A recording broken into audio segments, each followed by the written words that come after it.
right shoe on the tape. Careful with those shoes. This is never has there been a bigger mismatch when it comes to shoe game. Hey man, well see, he doesn't. He clearly doesn't have to overcompensate for personality shortcomings. You know what I mean? So that's what you're doing. Do you have much of a shoe game? Do you have? Yeah. No, I have a lot of shoes. You want me to hear? Yeah, I don't really do.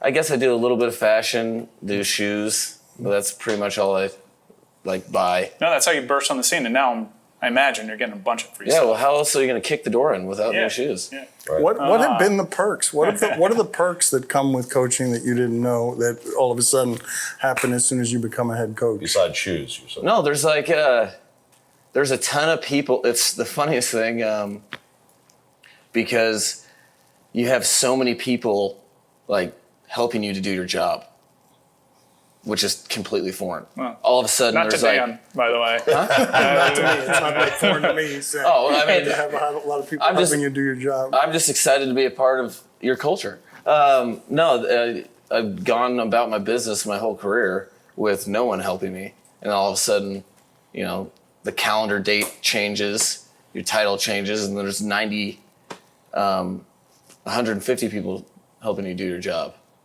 So that was kind of a transition. What did you think was going to be so about the job that has not been? What did you imagine that you've already noticed, okay, that's not how that's going to be?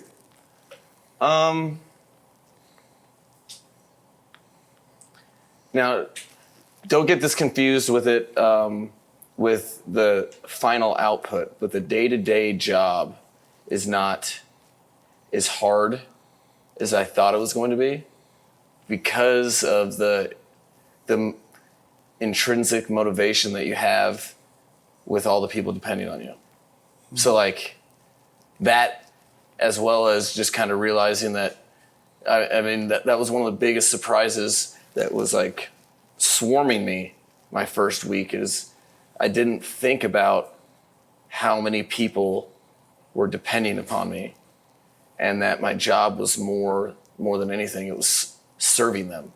Mm-hmm. And I just didn't think of it that way, but it was very obvious very quickly. And so in that regard, it's the easiest job to get motivated for on a day-to-day basis. Has your sleep changed? How much do you sleep? I actually sleep a little bit more. I was kind of notorious for just burning at both ends with regard to work. I'd stay late, start early. But now there's so much more connection that you have to have with people. I feel like I can't shortchange people by being a little overworked or just kind of in that zombie mode. So it's kind of part of my job more to get my sleep and be healthy. I just honestly, it's hard to get away from what people are depending upon you to do in terms of to set the table.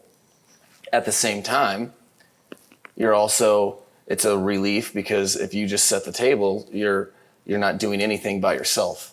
So, I guess that would be kind of you just don't really think of it in those terms. You're thinking about your job, but then your job is so much different than it was before. And it's kind of hard to grasp, in that regard. So are we talking a solid 7-8 hours of sleep? Because I would prefer my coach not to sleep at all. No. I don't want you sleeping. Or if you do sleep with one eye open. So what I do is I train myself sure. Probably the last 3 weeks of break before I come back to work. I make sure 5 to 6 hours. Mm-hmm. And then I try to stay consistent on that as best possible. But that way, I can't ever try to touch 8. And so you don't want to get, for me, I've done that for years to try to get 5 to 6 so that I could prepare myself to get 3 if I needed to. And that'll probably happen once in a while, but for the most part, I have to prioritize my health. Just because it's a lot more human connection responsibility than really just X's and O's and trying to diagram how to exploit a defense. Well, you're a manager of people, right? You have Yeah, to learn. exactly. One of the overwhelming parts of the job are you're not only responsible for these people, but now you have to get to know them in a way that makes them believe you care about them. I mean, I think the best way to do that is to care about them, and you have to do that. You can't keep that to yourself, and that's what you just said is dead right, and that's exactly how I feel. But in my mind, I'm thinking about it in the terms of I can't just trivialize or take for granted that they know that. So I need to exhaust all avenues. And wouldn't they distrust that? Wouldn't they think that the corporation is against them? Wouldn't there be a lot of distrust in the system that arrives at your doorstep? Just previous coaches, previous politics, previous people in the building? This is not your first rodeo. Absolutely right. That's exactly what happens. You have to earn the trust. It's not given to you. And you're breaking down the weight and all of the burdens, and there's a lot of harboring of past issues that are projected upon you, that as long as you're aware of them, that's fine. I totally understand that. So then at the front end, you just explain, hey, don't project past things onto me. You just make them aware that they're doing it because they're not aware that they're doing it. And then you just have to be consistent every day. And it would be borderline impossible if you just decided one day to care and invest in people. But, they get exhausted of denying it if you just hit them over the head with it every day, Well, what do you think about coaching through fear, right? It's a new player, you're a young coach, you're a new model, and it doesn't sound like that you can find the places where discipline is important without craving respect more than fear. No, and I think that's a common thing that people kind of misguide. I don't think it has to be that way. I don't think fear has to be the strongest motivator. I think the way I look at it is people want to be good. They want to feel good about whatever they're doing. If you show them how, or show them the things that they need to do, but then yet keep them accountable, I can make things fun. But you could ask the players that have gotten used to me now since I've been here. I will not hesitate to hold people accountable, and you don't have to do it through MFing. You can do it like, hey, here's the issue. You're doing this, and you show it in front of the team and say, this is effing your teammate. Because if you don't do this, then you explain, then this happens to your teammate. This guy because you ran the wrong route, your quarterback his helmet just flew off because he got hit so hard. Because you didn't know your assignment, it put this person in this position. Those types of things, I think, for me, it's made sense. It's very natural for me because I don't want to pretend to be something I'm not. And I think the bottom line is all people really are driven by very similar things, especially in professional sports. You're looking at a bunch of people working within the organization, a bunch of players playing, all of which have done countless number of things, have been scratching and clawing to be in that position. So, okay, what if you can keep them there or have them flourish? If you show them that you can, I feel like they'll follow you anywhere. And so that's kind of how I really approach the entire situation. Who are your leadership mentors? Like, do you have leadership principles? Do you read about leadership? How do you define leadership differently? That's a bunch of different questions. All good, though. All good questions. I would say, I learned a piece of leadership from every person I've kind of worked under in coaching. And along the way, I was fortunate enough to be around a lot of different types of coaches that I kind of took aspects that were true to them. And the overall lesson was, to me, is I better be damn sure that I'm myself. To me, I guess I could categorize. I like to read. Everything that I read is nonfiction. A lot of it's sociology, but then there's various types of stuff. But I think I could categorize leadership in maybe two different broad themes, and that would be service is one and sacrifice is the other.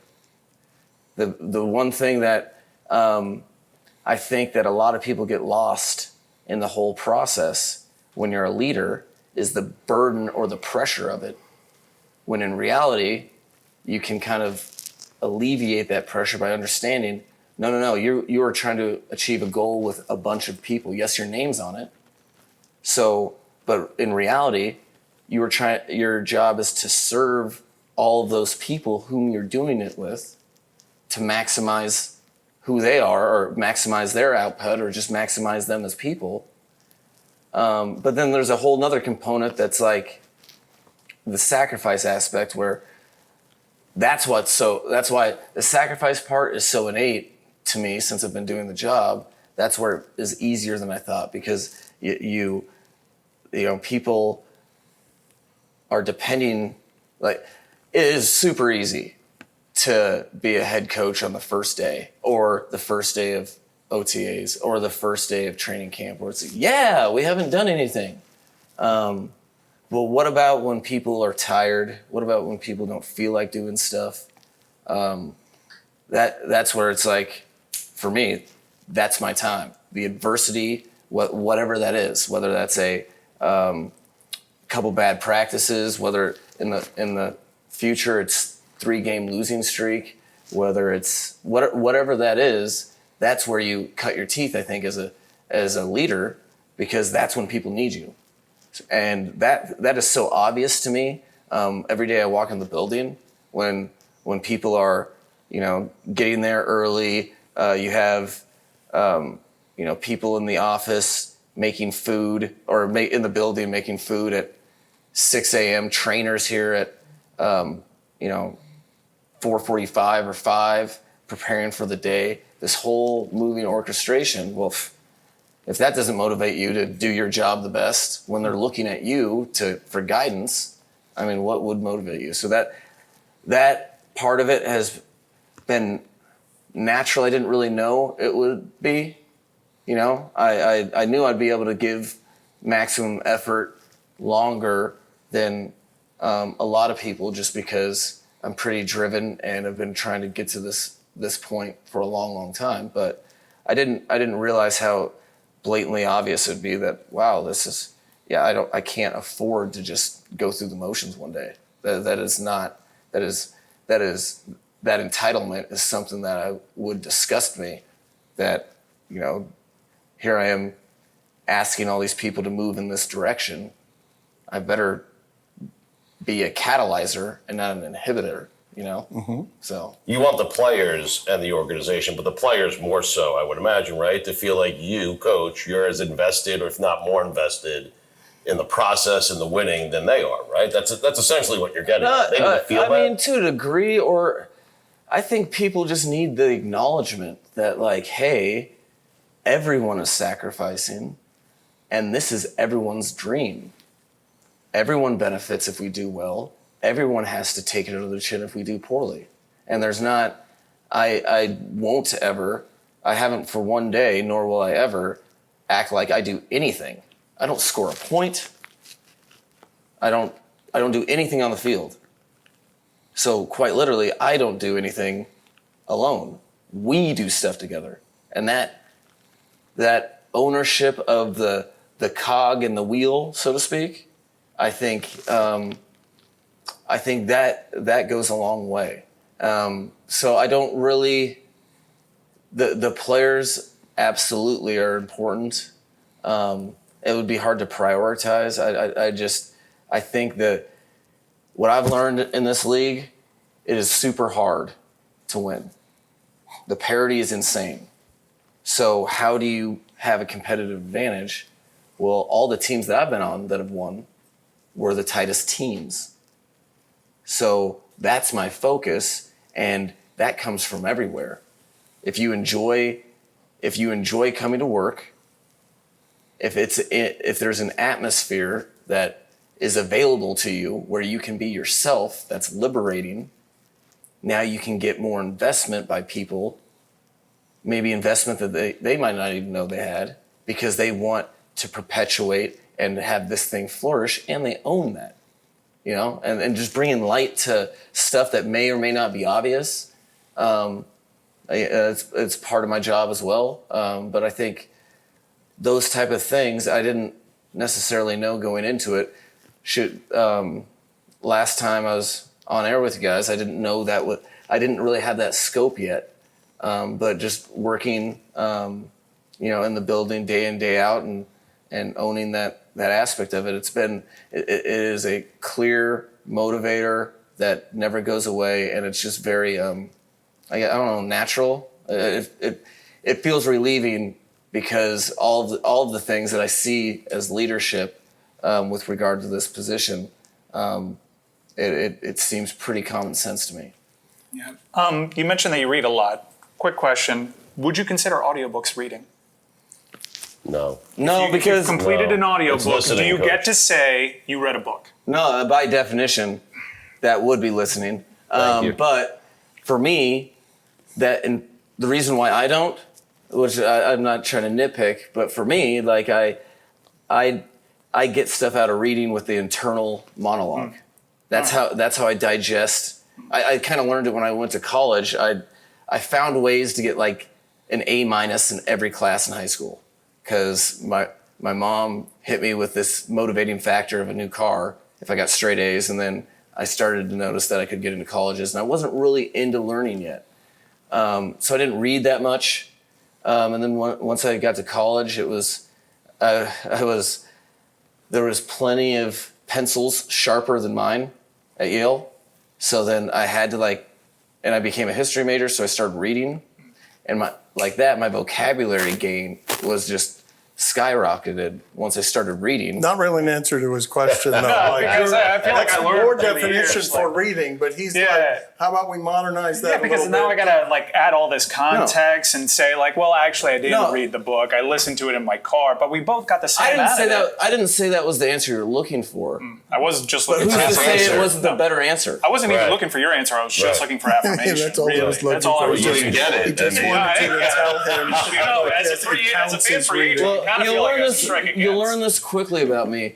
If you're going to try to predict my response, you're going to fail. He's taking shortcuts, is what he's Yeah, I mean. mean, Like, that's- Right. do the work. There's nothing wrong with that, by I the do way. do the It's- work. He's saying there's when you read, you got to absorb, comprehend, add context, You gotta stop. say, Well, in Mike's check your phone defense- for a second, you lose it. In Mike's defense, you might retain better reading. He might retain better listening.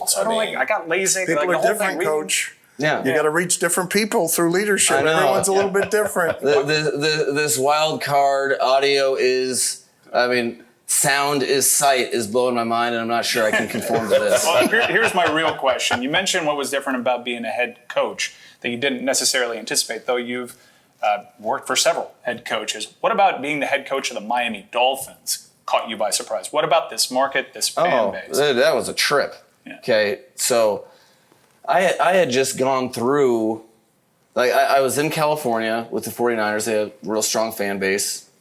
It was pretty notable that we went down to LA and took over their stadium a couple times. And because Miami, for whatever reason, I just projected LA to Miami. Yeah. And it's one of the only, I'd been in 6 of the 8 divisions. One of the 2 I hadn't been in is AFC East. So I was cool, Miami, that's awesome. I get to go to a warm weather place. And then I got here and I was like, what? And then on top of that, I hadn't done the math, but it's been 22 years since they won a playoff game. And I'm piecing this together. And I'm like, this is unbelievable gold. Like, how did I get this opportunity? Because you have this fan base that is just thirsty, and they haven't won a playoff game in 22 years. You talk about an unbelievable opportunity to have what a dream it would be to pursue and achieve and then not have, there's so many fan bases that feel entitled. That will not be the case in Miami. Like that went out the window 20 years ago. They will appreciate, and it's like, wow, this is, and I talk to the players about it all the time and just open with it. Like, this is the opportunity on the table that you chase, because this will be a once in a lifetime thing. You'll remember this team over every team. We have a chance this, while we're here this year and next year and every year after that, we have a chance to do something. You have a chance for a year in your life or to mean something more than every other year. 2022, that's what I got overwhelmed with, and it was blatantly obvious, but I had no idea about it. It was really, really exciting, to the point that maybe you guys read, but I dropped Elway and I'm a Marino guy now. This is a mind blower. Sacrilegious From my pantry, you can't. I mean, people would understand. You can. It's more like my high school friends. Just messaging me very, very derogatory things. He's got a smaller office than you. Dan Marino's got a lot smaller office. Isn't that wild? You. I don't know how I tricked the organization into that. That has to be weird to you, right? Yeah. That has to be weird to you. Yeah. No, and then when he talks to me, he's like, hey, you cool if I come? No, he actually says very nice. Would it be okay with you if I come to the coach's staff meeting today? And I'm like, yeah. Hey, I was just gonna tell him like Ace Ventura. I was just gonna ask. As an answer, I just go Ace Ventura. No, he asked me if it was okay with me if he went to the quarterback meetings. And I'm like, dude, you humble, bless your soul. Like, what? That's cool. Yeah. What have you learned about Tua? What do you know about Tua? What do you see in Tua that the rest of us cannot see? Well, it started with just the bottom line. I know through my own experience that for you to maximize yourself, it only can help. It can't hurt to have support and belief. So I started with that. But then when I started, like when I first got here, when I first met him and took in his personality, there was a guy that was very guarded with scars. And then I saw an insanely accurate quarterback with a cool feel on tape that, didn't, whether it was I'm not going to get into that other stuff, but I don't think he was put in the best position necessarily. And then fast forward to this offseason, there was one moment in particular that Tua had a foundation event. The luau? Yeah.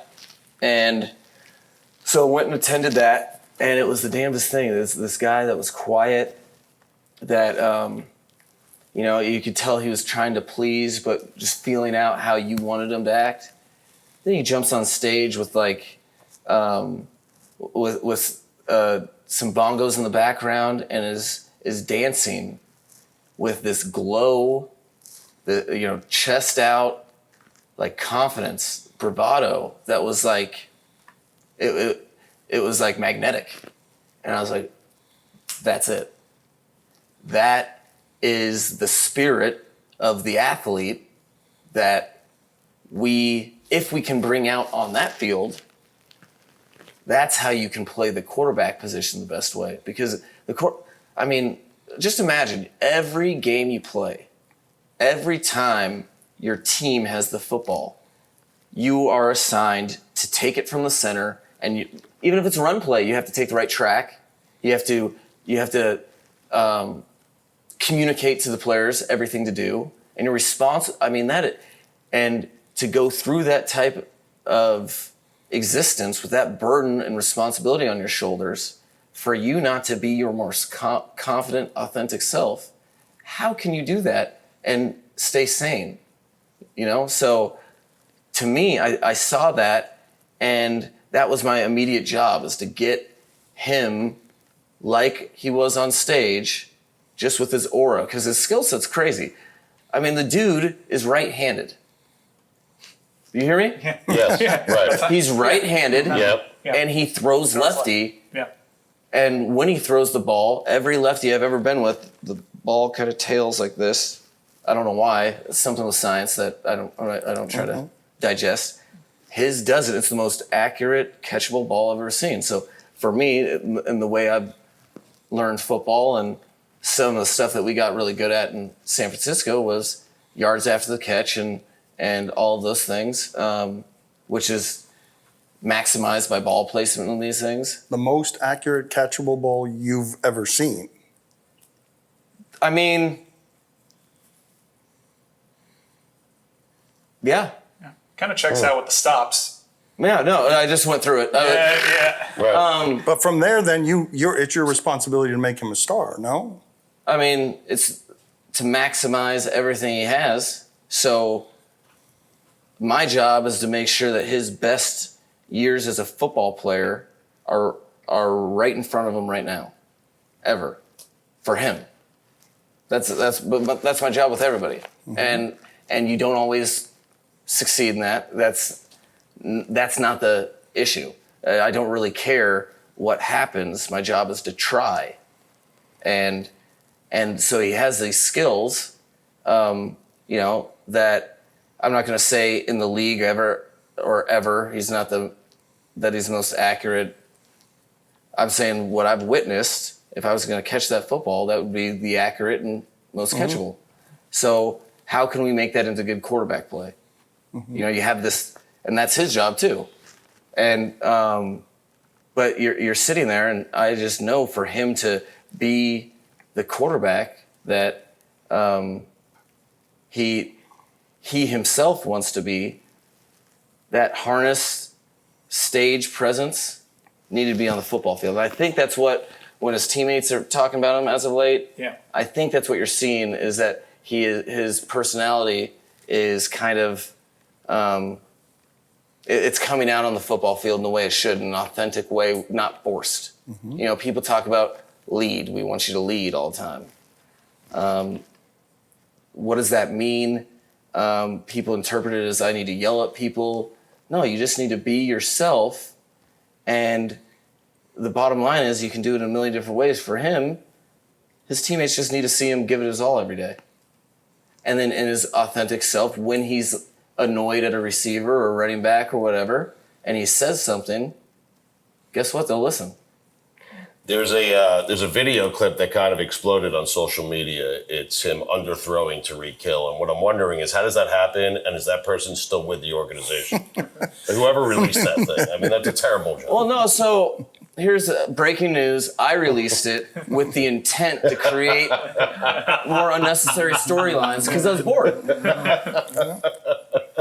Have you seen him throw righty? I haven't. I keep forgetting. There's a couple other things in my mind, so I haven't. But I meant to force him to and just laugh at his inability to, because it makes no sense. It's a hell of a gadget crazy. play. Yeah. If he just starts rolling right, that's amazing. It is. You gotta unleash that. Do you have stuff that keeps you up at night?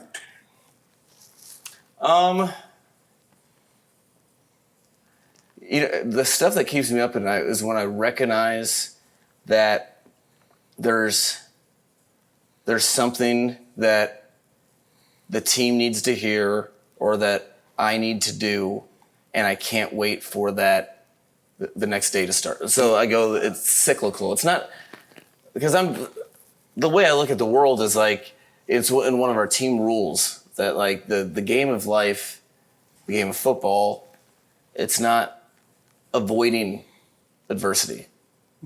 That's not it at all. It's thriving under adversity. So one of our mantras is adversity is opportunity. So the only time you'd really lose sleep is if something bad happened that day, in whatever regards. Well, what happens to me is when I identify that, that's when I'm yes, this is the moment. I can't wait to do X, Y, or Z the next day. And then I'm going through that process about what I'm going to say, and then it just goes on repeat. That's when I struggle, is because I'm stop repeating. But it just goes in circles. Can you take us through the opportunity to get Tyreek Hill? How involved you were in it, your level of enthusiasm, story. what you imagined possible with a threat that is the most unique in the NFL. I'll take you exactly through it. So I can't remember if it was Friday, Saturday, Sunday. It was a weekend, and been grinding. It was like the first afternoon that I was going to get off work, and I was going to go see. I have a 2-year-old in October, daughter Ayla, and my wife Katie.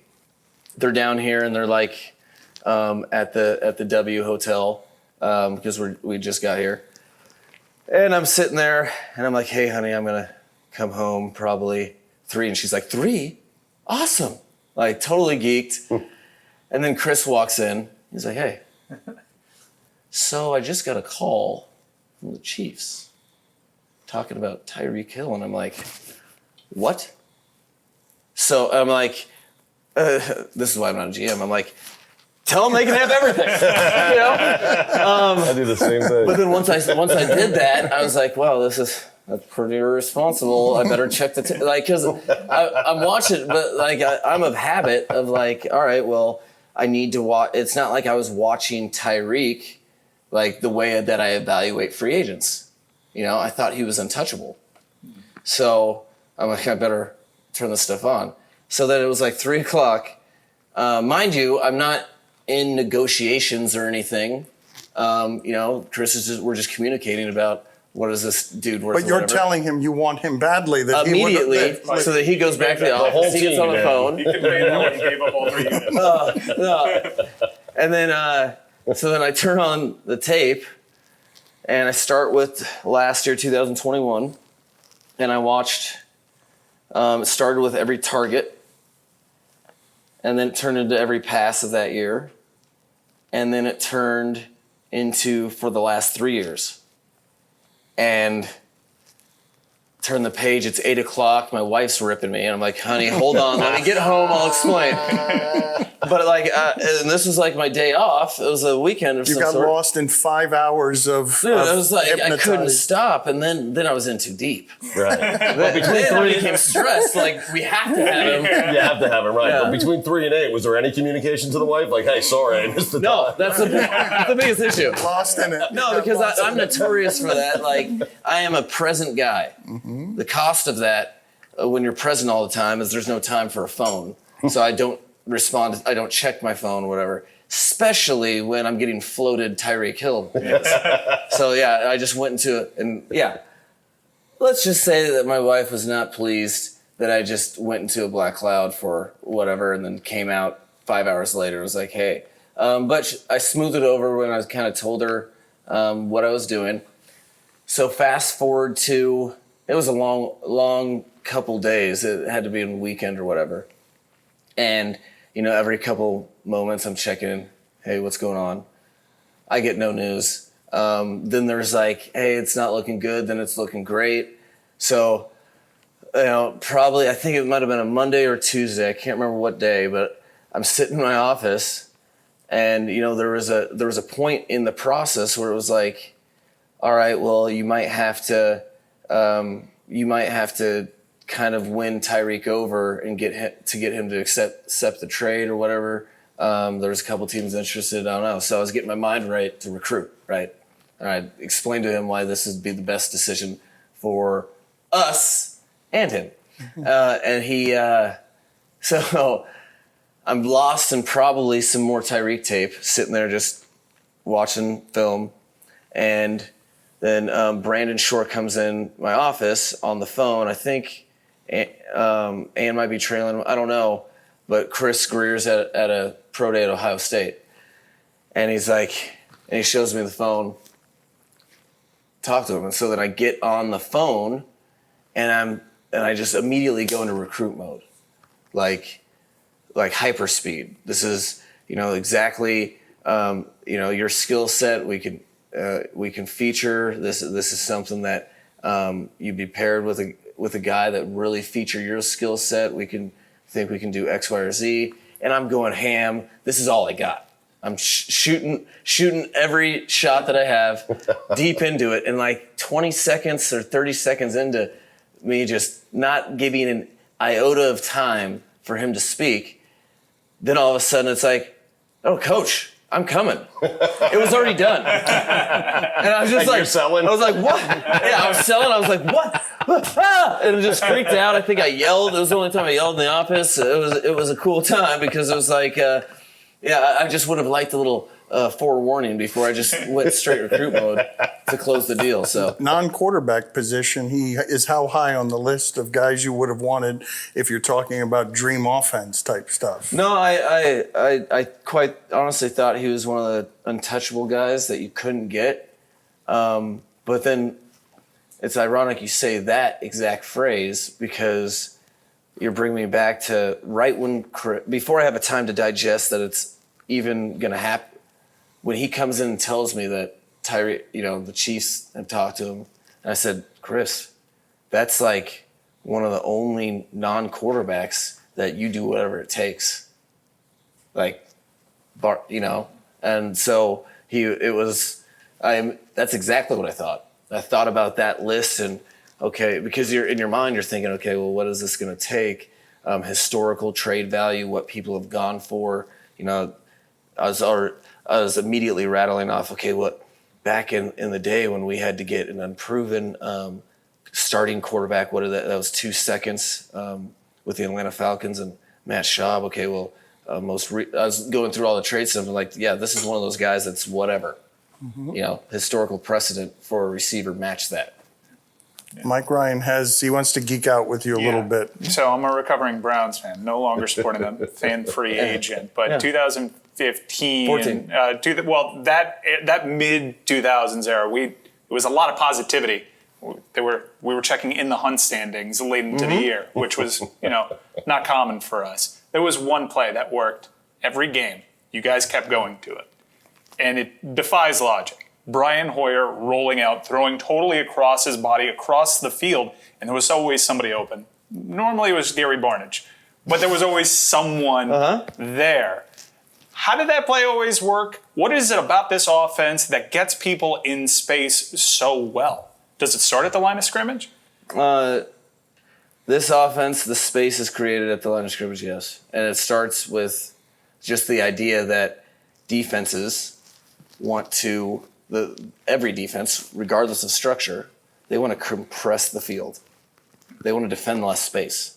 So whether it's a gap assignment or an alignment, they're trying to compress stuff, which is why it's the way I learned football in my first year in coaching in 2005, that's why it starts with outside zone running the ball, because our principles were trying to just attack the defense, and when you're attacking the defense in the run game, for them to start it, the principle for them to defend it is they have to overplay that, which in turn creates space. That starting point, the line of scrimmage in general is why there is space and kind of what we try to major in.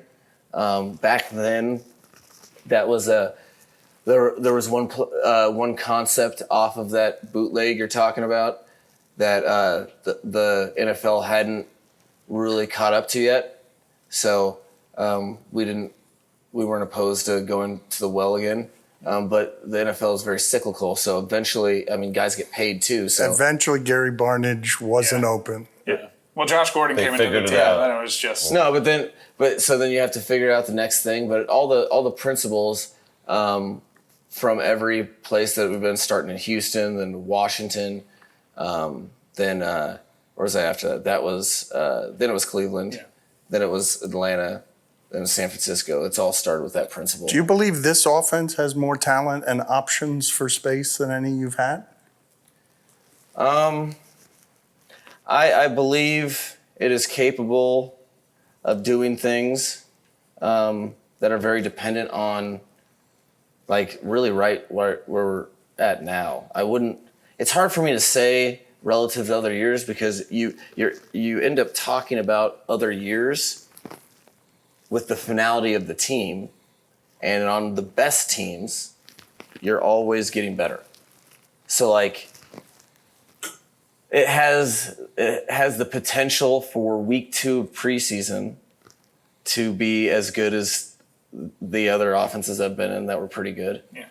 That to me doesn't really mean anything it has to do with a lot of people continuing to work, because that's where you make your merit in this league. Is you don't have a flashy play and then shut it down, or you don't have a feel good practice and then just like, all right, we're good.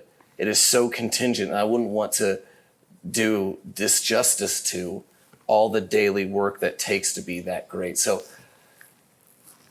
I have no problem saying a guy's accurate, because that doesn't mean has a high completion percentage. That just means he wants to throw it to this guy right here. He can do that. Right. But I do refrain from comparing final products to a work in progress. Mm-hmm. I feel very confident in the people, and I think there's things that we could do that would be unique to this certain platoon. But I would be doing injustice to a lot of hard work if I try to compare it to. That's what Twitter is all about, right? Like, yeah. so you say that Tua delivers the most catchable ball, then the internet and Twitter finds out that you coached an NFL MVP, and then it will become, Tua better than Matt Ryan. So the internet will do all the work for you. No, so yeah, that's. And I have no problem as long as the internet comes back and asks me and be like, yeah, Matt Ryan was the MVP of the National Football League. Yeah. So there's a lot of things that go into quarterback play. And I think he had 117 rating that year. So that was definitely the best year of quarterback play that I've ever been around. That was insane. So I like to grind through the film as well. I'm a coach, by the way. I don't know if you know that. So a couple I of can coaches. tell. Yeah, a couple of coaches wisdom. cutting it up. Yeah, lacrosse. I mean, not football, not the NFL. We won 2 national championships. So, but I do take game notes. I take game notes. And so I wrote, listen, I want to make sure I get the verbiage right. So I wrote these down. These are game notes after the game. I've grinded through the film of your first preseason game. So much of your offense is about sequencing. Setting up plays down the road. What's the challenging part of integrating the wide zone under center with the RPO game we saw last year? How do you integrate those two? It's a good question, man. Yeah, it is a pretty good question. Let him say it's a good question. It is a pretty good question. Well, I knew what he was thinking. And being a coach, the one thing that you'd appreciate is that so the RPO game is half based on outside zone anyway, because when you're giving the ball off, your backside is adjust, but now you're just adjusting the backfield and the quarterback. So if your players can understand and work together in unison and in concert in outside zone, it still gives you the availability to overlap concepts if you choose to. Now, we ran plenty of RPOs in San Francisco. I think that's where we started in Atlanta, I think. But that's been part of our offense as well. So there is a semblance of teaching, and so that you are afforded that ability if you choose to use it. If you're talking to any and every defensive coordinator in the National Football League, everything's up. That's what I was thinking. I don't think the answer correct. I don't Yeah, that is the job, correct Evan. answer. I don't think the last time we had talked to you that you had actually seen how bad the offensive line play was last year on this team. It was my first day, so I had gotten a dabble of watching last year's tape, but there was more digesting before free agency hit to kind of figure out what direction we wanted to go. The reason I asked the question is because whatever the metrics are from Pro Football Focus on measuring these things, they were the worst, in the time of measurement, the worst pass protection that the sport had seen since they've been doing the measurement.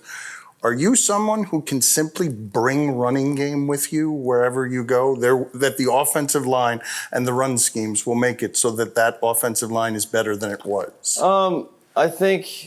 I think no one person has the magic pixie dust to just be like, run game.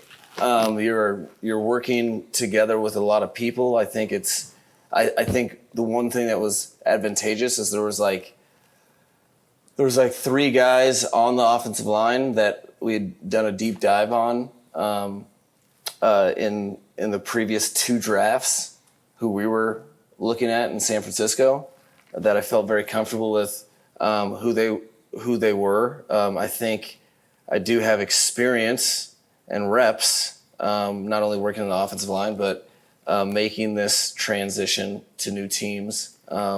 This being my 7th different team. So with a lot of help, I think I can assist in the process of making a productive run game. But I again, I'm serious. I do not fancy myself as anything but a piece that when all is said and done, it's not because Mike McDaniel did A, Y, or Z. It's because as the head coach, he was a part of a team that did so. And I think I know what it looks like. And I think we have the right people to the right people to do what it takes through investment to have a productive run game and outside zone. Mike, did he win? Did he win you over? Or Yeah, we can talk about the audiobook thing a little bit later on. He lost you there. He wasn't trying to impress it's you reading. there. Yeah. Do you have, I'll read it, and by read it, I mean I'll listen to There it. we go. See? Points back. Points back. do you guys have anything else that you'd like to ask the coach? We appreciate your time. We appreciate that you've given us so much time over the last couple of It's my months. pleasure. I'll just tell you this, and Mike will be disappointed because he wants me to ask an X's and O's question. Perhaps I'll get to it, but do you take this as a compliment? My wife rarely does this. We were watching the game the other night. She said, who is that? With the Dolphins' new head coach. Now, I know my wife well enough to know when she's asking me that, she thinks the person's good looking. Smoldering. So Smoldering. I said to her, why do you ask? She said, sneaky good looking. Oh, sneaky I don't good know if looking. that's a compliment or not. Sneaky good looking. Right. She said you're good looking, but sneaky good What looking. does that mean? Well, exactly. Now you've I insulted should have brought her him. here. To You be know, honest. you've insulted him. Man, Yeah. it was going so well. Yeah, And- you had me Well, at my good wife looking. did. I mean, blame her. I mean, tell her half thank you. Thank you for the time, I Coach. appreciate it. Thank you. Appreciate it, Coach. Thank you, Coach. Appreciate it. Thank you. Thank you, Coach. Thank you. Thank you. That's a good story.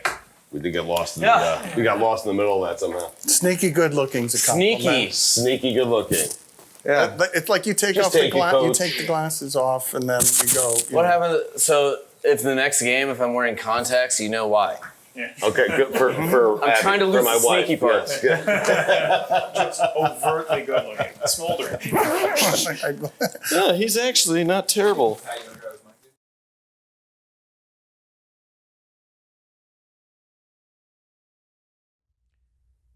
Amin and the team were discussing prior to the beginning of the show here with David Samson, I Chris just feel Cote. like I feel like a start of a segment just needs a little energy Yeah, to you know, it. yeah, we're Like a fired up and ready to go. Not really. It doesn't really On a matter. Thursday morning with David Samson. You all right, So- David? I'm great. I'm trying to understand the lack of energy in that intro by Whitty.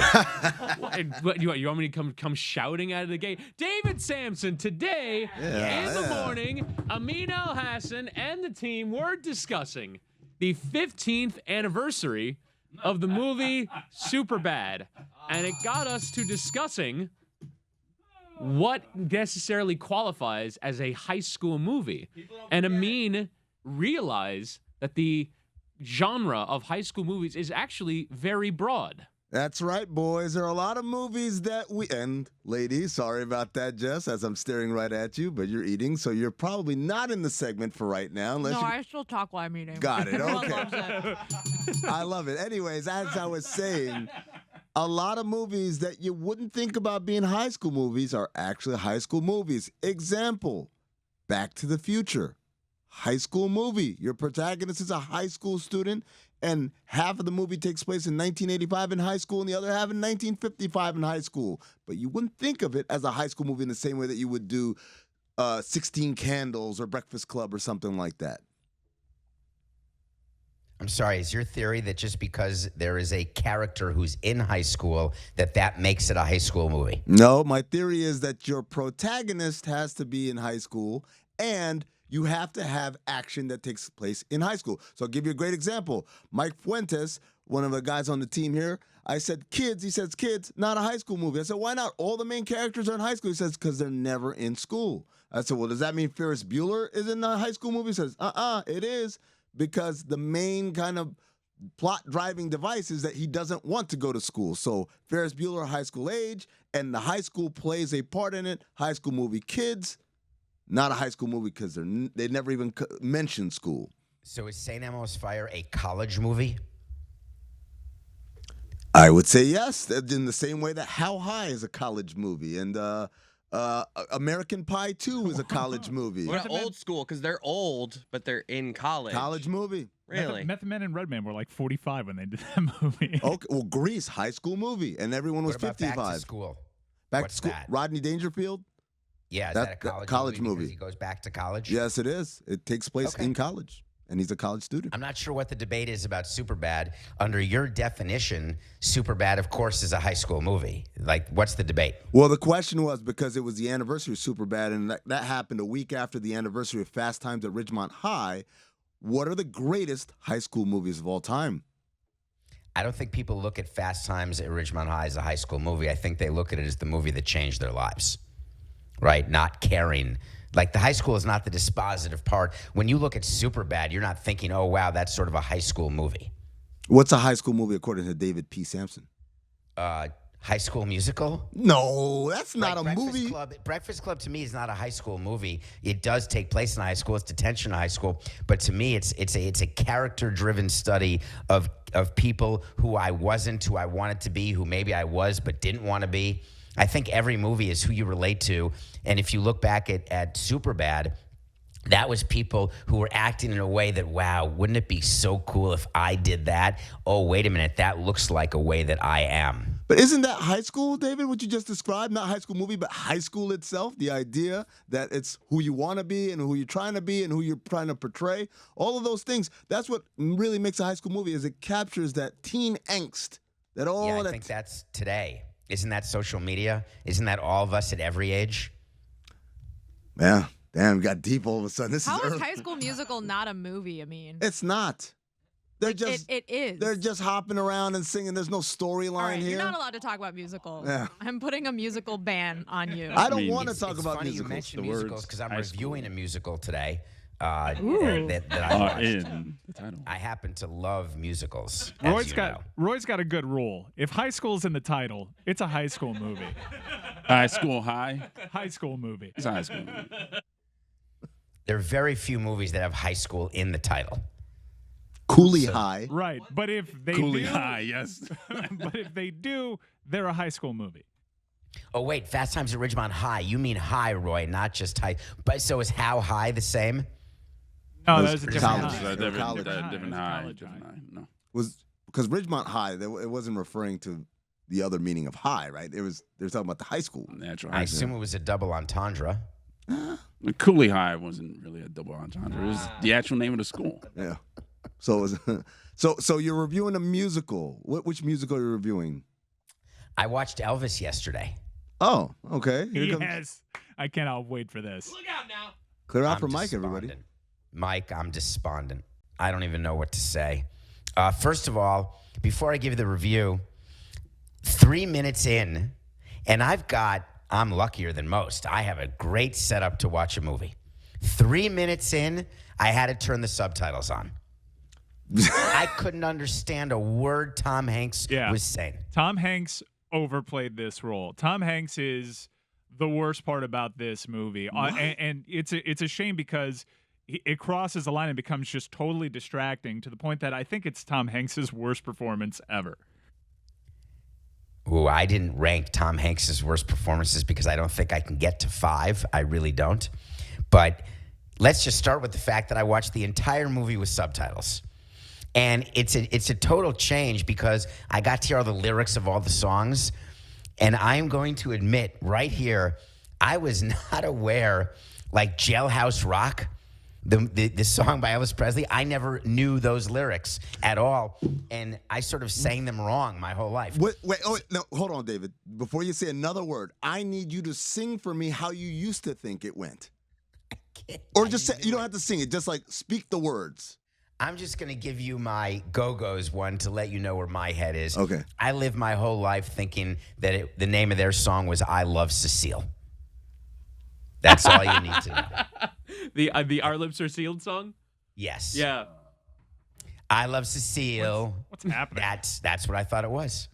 I live my Blinded by the Light by Manfred Mann. Right? Wrapped up like a douche. Douche. I thought it was douche. Yeah, it's not douche. It's deuce. Wrapped up like a douche. Like deuce and a quarter. Yeah. Wrapped up like a douche. There's a million songs like that where you think you know the words, and you only can tell that like during a dance party. I went to a disco dancing night the other night at a place called Steven Talkhouse. And I want to do a throw up because I danced for 4 hours to great 70s and 80s music. And you always know when a song comes on, and Dancing Queen's a good example. So you're singing Dancing Queen, trying high like man. So everyone knows certain words, and then it stops, and everyone pretends to know words going forward. And that was the case with Elvis Presley songs. But with subtitles on, you actually see all the words, but that didn't help the movie. Keeping in mind that Baz Luhrmann is one of my favorite directors of all time, that Moulin Rouge is in my top 5 of my top 100. Romeo and Juliet, everything he does, I'm in. This movie just didn't do it for me. Not one part of it, and it was way too long, and I got tired of looking at, Austin Bryce, whoever starred in it, who was really good as Elvis. Austin Butler. Austin Bryce, Butler. is that a Royals prospect? Yeah, Sounds I like think one. so. Sounds like it. I think Austin Bryce may have been one of our pitchers who we traded as like a throw-in. Correct. And when we shouldn't have. And now He he's was had, like, a full fantastic in career. Elvis. He's fantastic, but it's not enough to save the movie. And I wanted to learn something that I didn't know, and I didn't really learn anything. I was not emotional about the character. I wasn't emotional about the fact that he died at 42. There was just nothing in it from a biopic standpoint that had a redeeming quality, and that's devastating for me. So the review is you should skip Elvis. So, David, I will hard push back on this. You have to see Elvis because it is an event movie, and while it may not be good, and I understand why people don't think it's good, it is an event. You have to experience Elvis because it is off the wall crazy. It is a breakneck pace at the beginning, and you wonder how this was even a movie. But then, by the end of it, you realize, okay, they settled in a little bit, told the story that they wanted to tell, which is Elvis in Vegas, and Austin Butler's performance, I think, is actually award-worthy. David, what do you think about that? We will not even get nominated. Why? Because the He movie's may just get that nominated wild? for Golden Globe in the musical category. Whoa. That's it. You know he actually performed those songs. Yes, I do know that. It's Actually, an he only incredible performed. job. I read about this. He only performed in the beginning. Like Elvis as a young person. He then was dubbed as Elvis got older. Here's my thing. All of these music biopics, all of them are never revelatory, and they're just celebrations of people's catalogs. You know why that is, right? Because they're executive producing on most of them. Right, because there's no way to have access to the catalog, Right. and with so many musicians, you need the catalog to tell the story. But What about Walk the Line? You didn't learn something in watching Walk the the Line was a more honest Right. portrayal, but if you want cooperation from the estate or the musician themselves, you need to have a very positive spin on it. They're not going to sign up for these super honest films. I read the other day that Scott Weiland's gonna have a biopic, and I'm worried. Like, are we going to treat him with kid gloves? The Temptations movie was pretty. Like they went all in on David Ruffin and his drug problems and the domestic violence issues. The guy had a lot of problems, and they didn't shy away from that.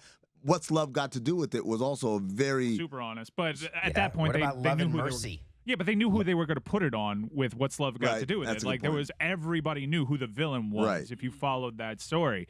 Oftentimes, the person that's at the center of the story has some qualities that certainly don't age well, especially with Elvis. They don't mention really at all. They do several years after the fact that there's quite a bit of an age difference, and if Right. you do the math on it, you reverse engineer it, you realize it's problematic.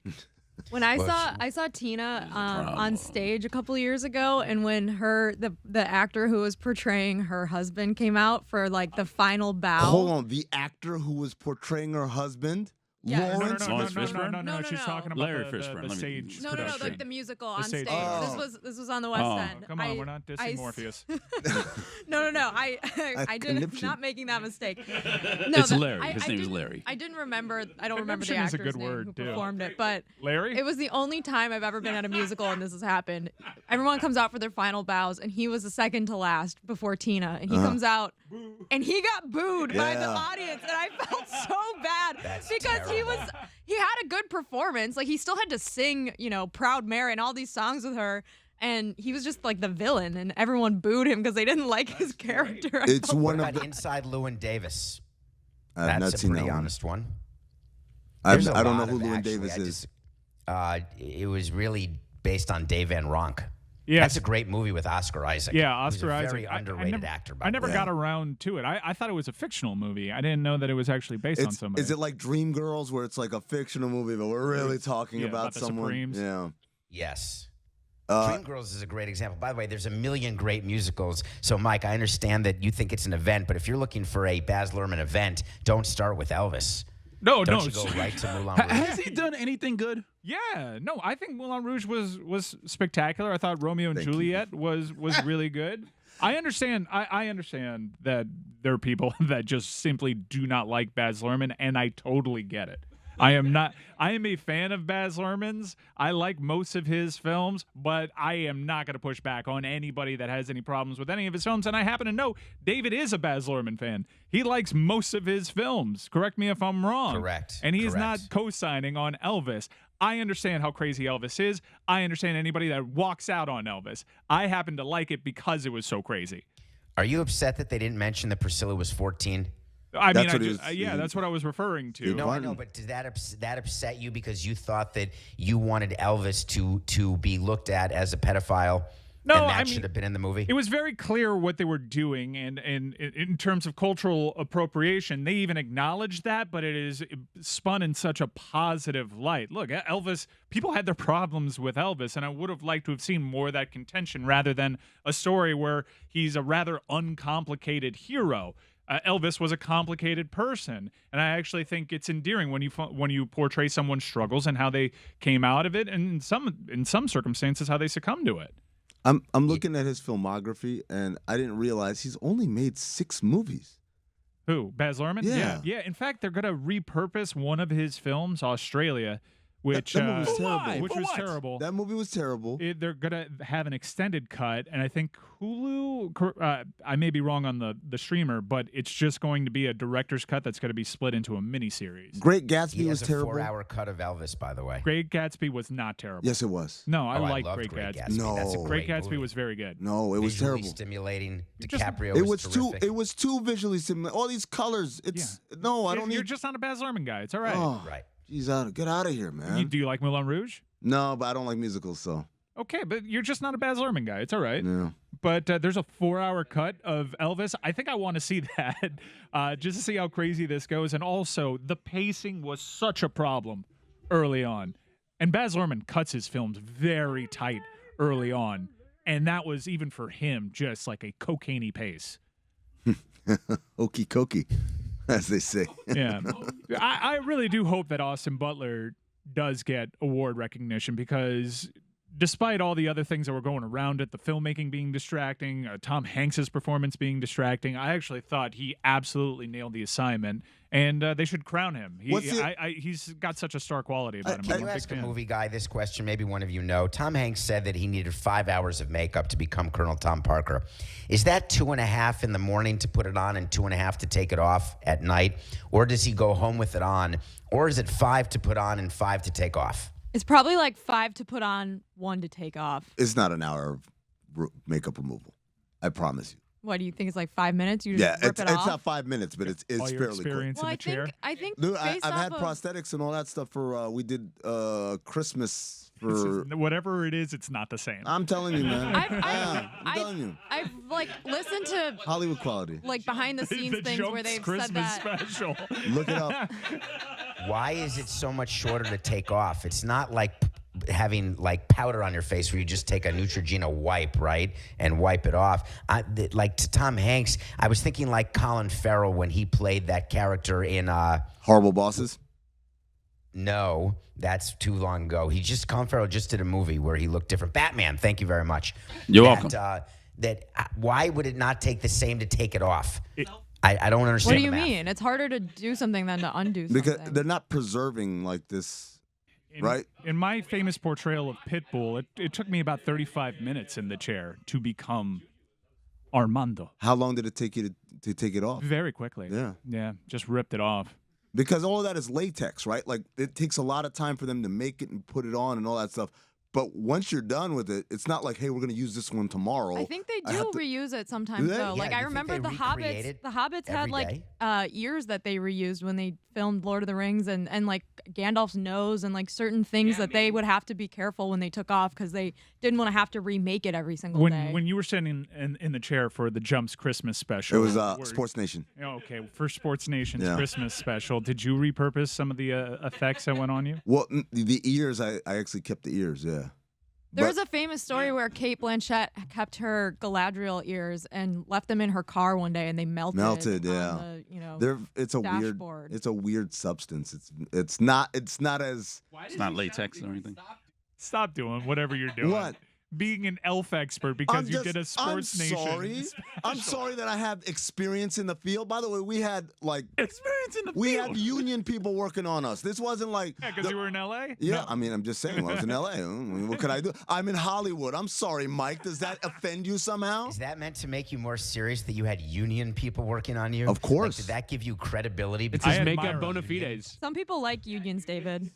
No, I understand, but I'm asking if that makes it a more serious thing. I think he's implying that they're the same people who do makeup on set for big budget films. They are, and we got the wardrobe from an actual wardrobe place. If that's not a come to Jesus moment, geez, I used to be working on Lucas pictures, and here I am gluing fake elf ears to Amin Hassan on the Sports Nation Christmas The special. greatest day of their lives. They've never met anyone more professional and pleasant than me. Take the work when you can get it. Despondent the entire time, by the way.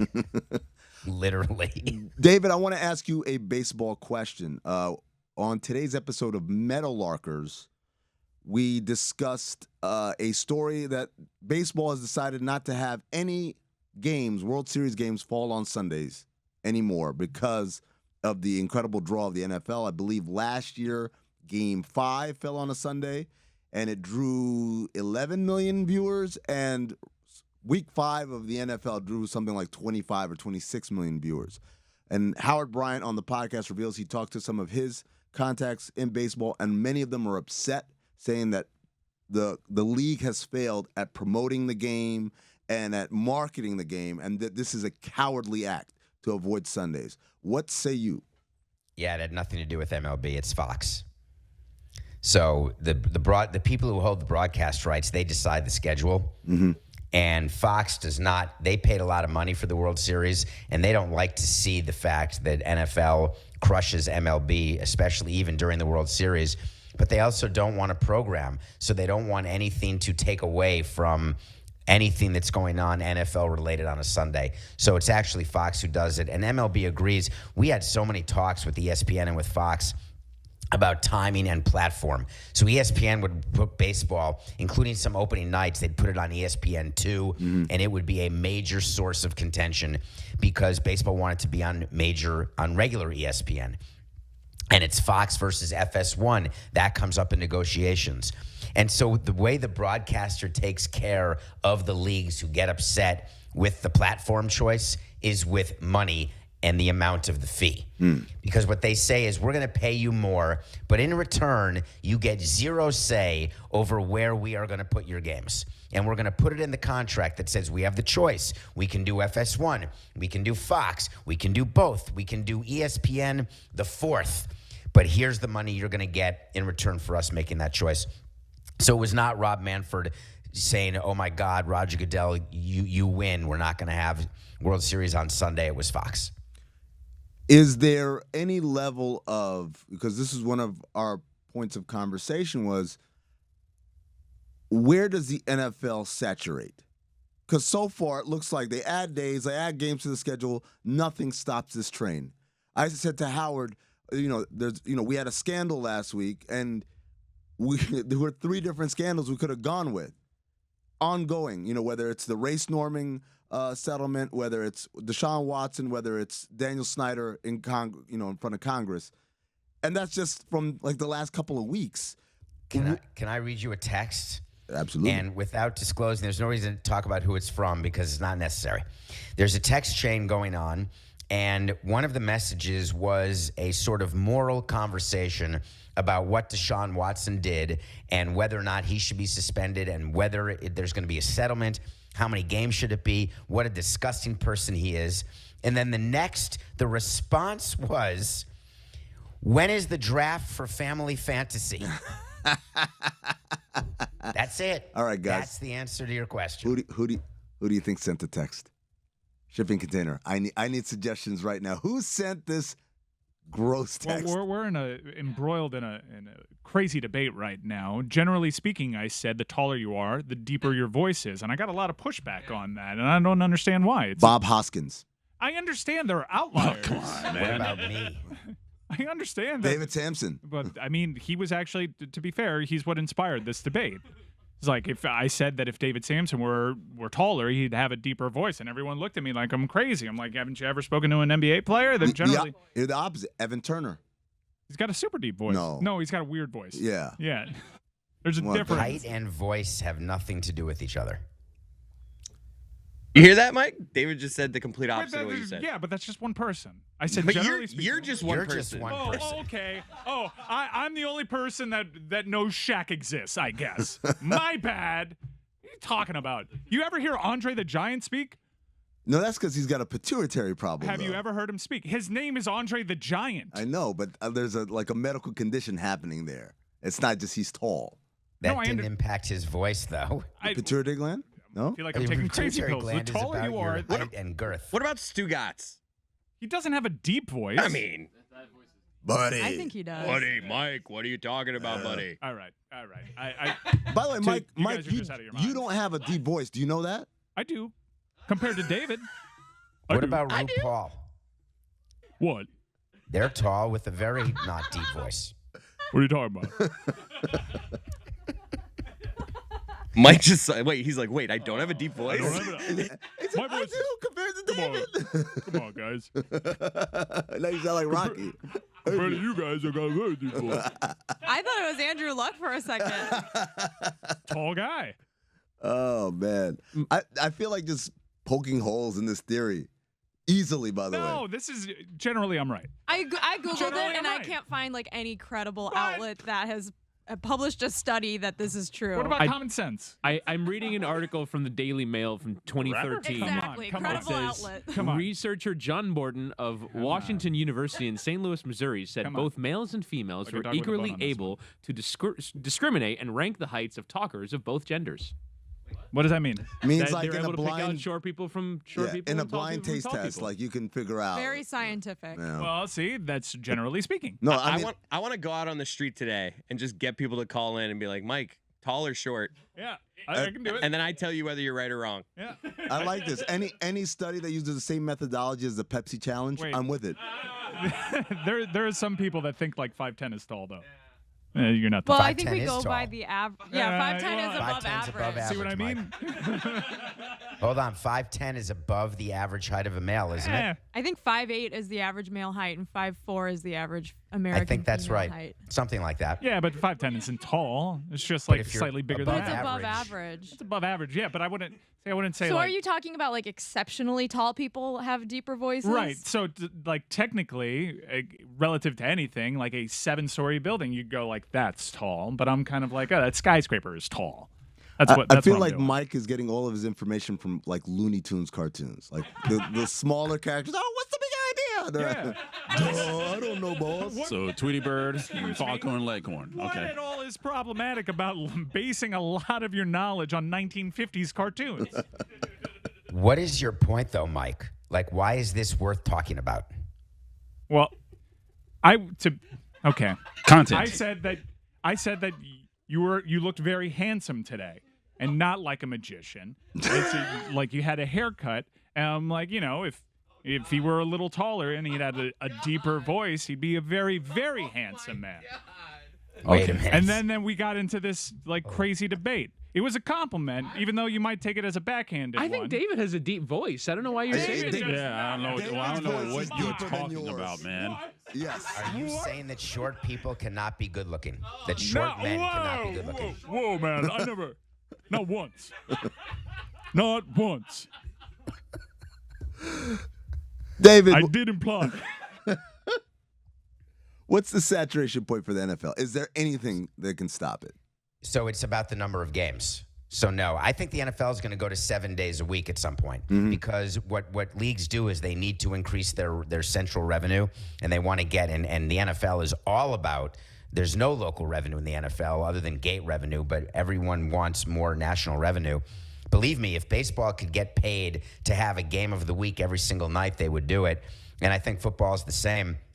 And that makes perfect sense to me. When you've only got 17 games in a season, it's never going to be saturated. When you've got gambling and fantasy, people want to watch football every day.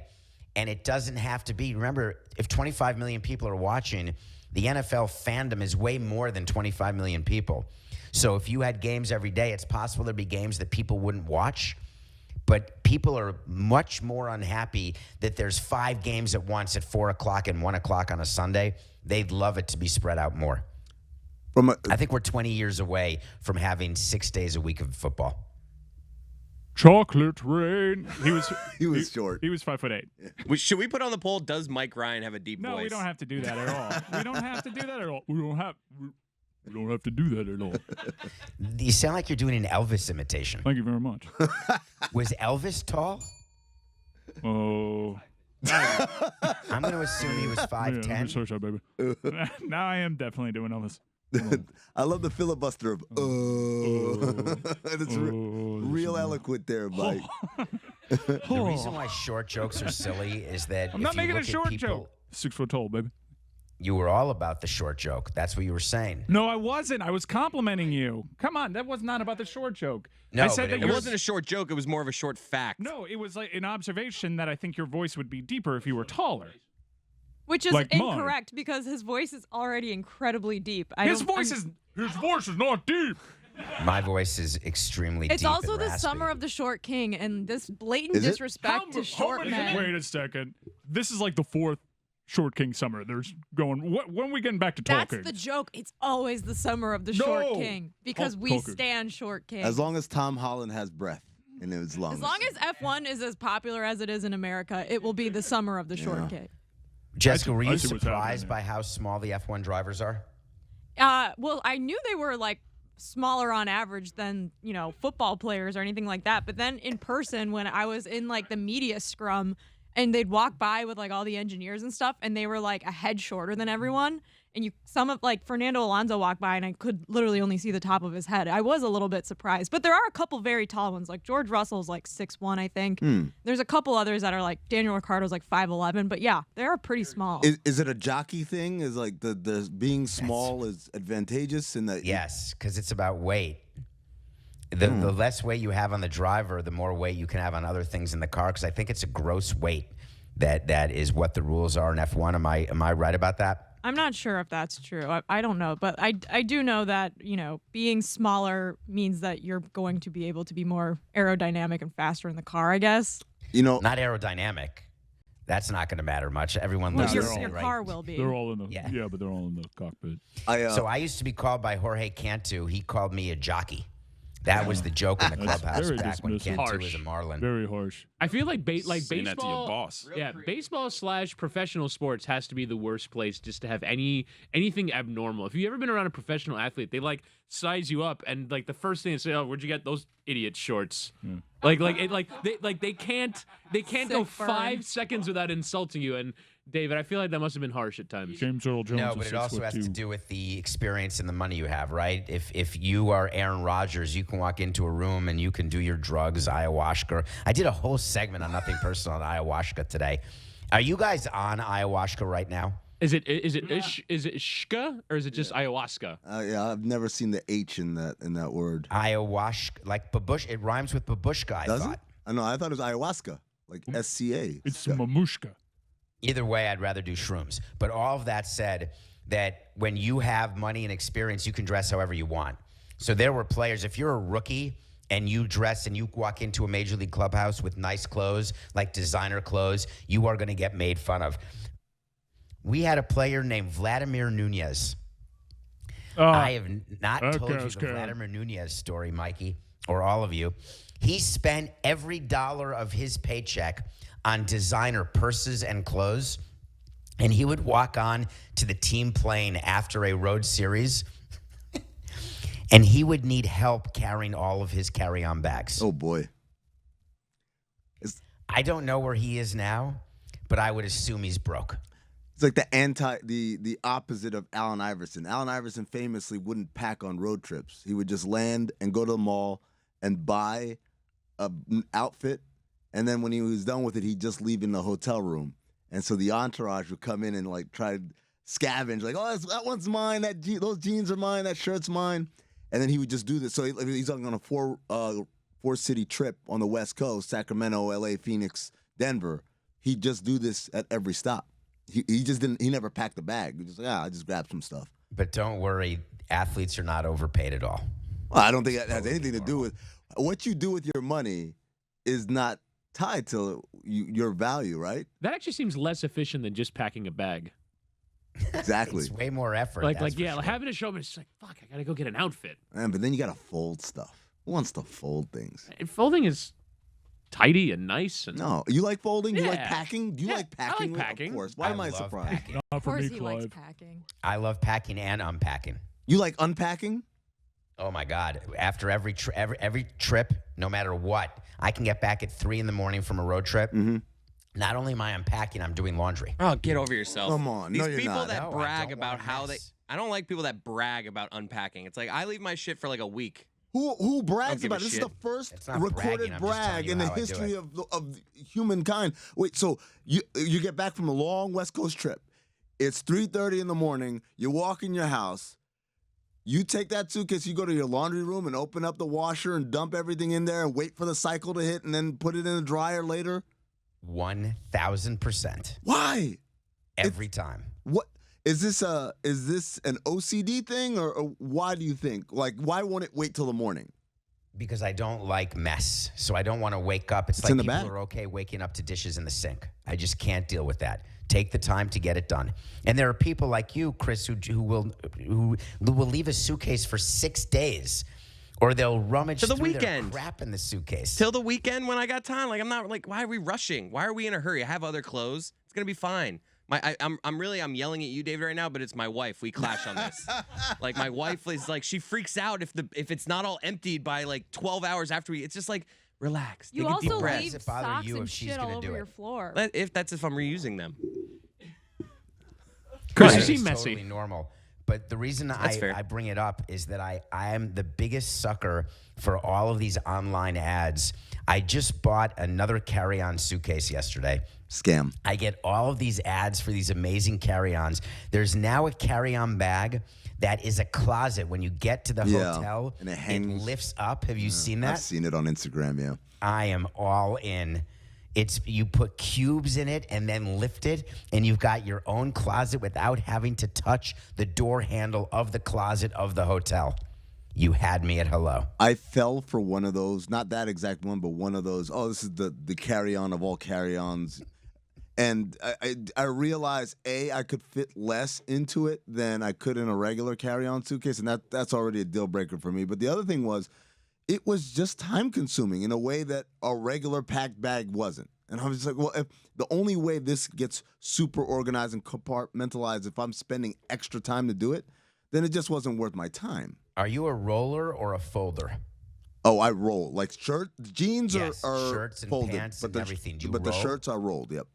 Yeah, I'm a folder. I don't understand the whole rolling thing. More space. It's all about space. I'm a But when folder you fold too. things and pack them down, there's plenty of space. Your folder or I'm a folder, and I very much am admiring of my own skills to continually cram more and more things in until the suitcase is about to explode. Every single time I go anywhere, and my boyfriend's always like, "This is ridiculous," and I'm the person sitting on the suitcase, like no, come closing on. it. Yeah, I Every have one of time? the hard carry-ons every single time. I have like 7 pairs of shoes in there. Like the amount of shit I've been able to carry on a plane with me is probably I should be on some sort of list. Have any of you ever done the vacuum seal one where you like sucks out the air in it and then it That's compresses? very extra. 100%. I knew it. I knew. How'd I know? You're crazy, It's man. so good. It's so good. You have no idea the amount of air that is in your underwear and t-shirts, let's say. And when you suck it out, you could go away for a month in a knapsack. Attention. It's David Samson, host of Nothing Personal. Thanks as always, David. We'll talk to you next week.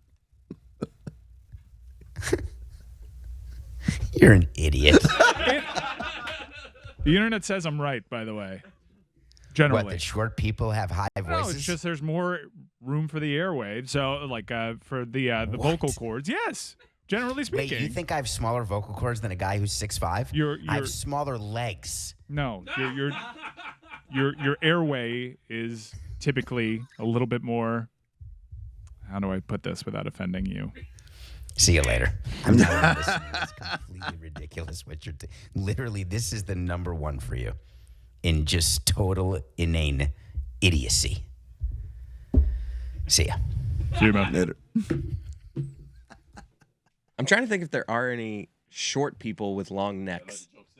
Ooh. Go ahead and look up what Mike Lennon sounds like. Just do it. But that's because like the sound has a long way to go. That's what I'm talking about. Not, like, there's no way that that's scientifically like accurate. You're just making up. Oh, if you have a long neck, you have a deeper voice. Yeah, no, just generally I'm right. I never said scientifically I'm right. Cloisters. I like my chances. If we group tall folks It's and like short an organ, folks, like yeah. the longer pipes. That's science. Science. The longer the pipe, the deeper the voice. I like the idea of Chris going out in the street Hell yeah. and The longer finding. the pipe, the deeper it goes. Whoa. Finding, Just having random people Yeah. call in.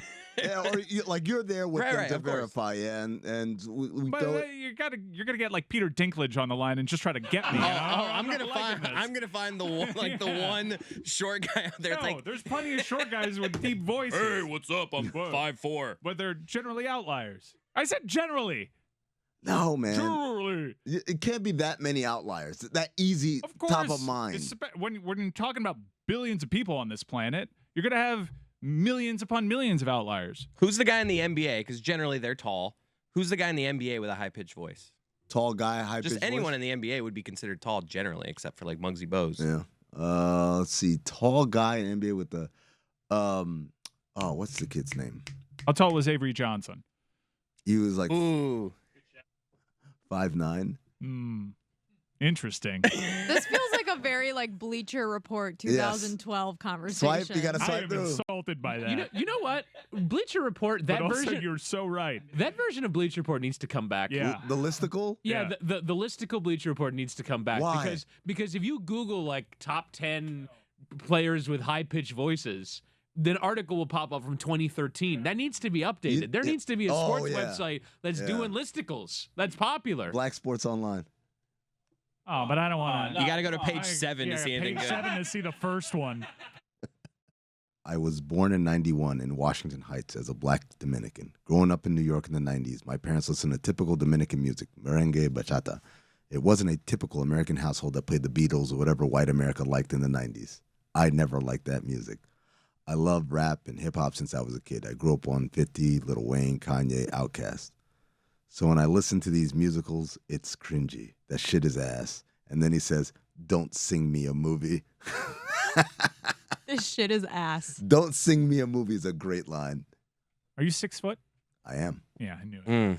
I wish you were shorter for I we're trying know. to I know. trying to fight Mike on his stance. It's weird for people over 6 foot easily, like me. Yeah. I generally my cutoff is 6 feet. Just to For- say whether you're tall or short. Oh, no, I don't think so. I go higher. Yeah, because your time in the NBA. Yeah, to me, like, tall is like 6'8". no. No, 6'5". I would say 6'5". 6'5". Like- would you classify me as tall? Yeah, you're tall. Yeah. You're tall. You're objectively tall. Thanks, man.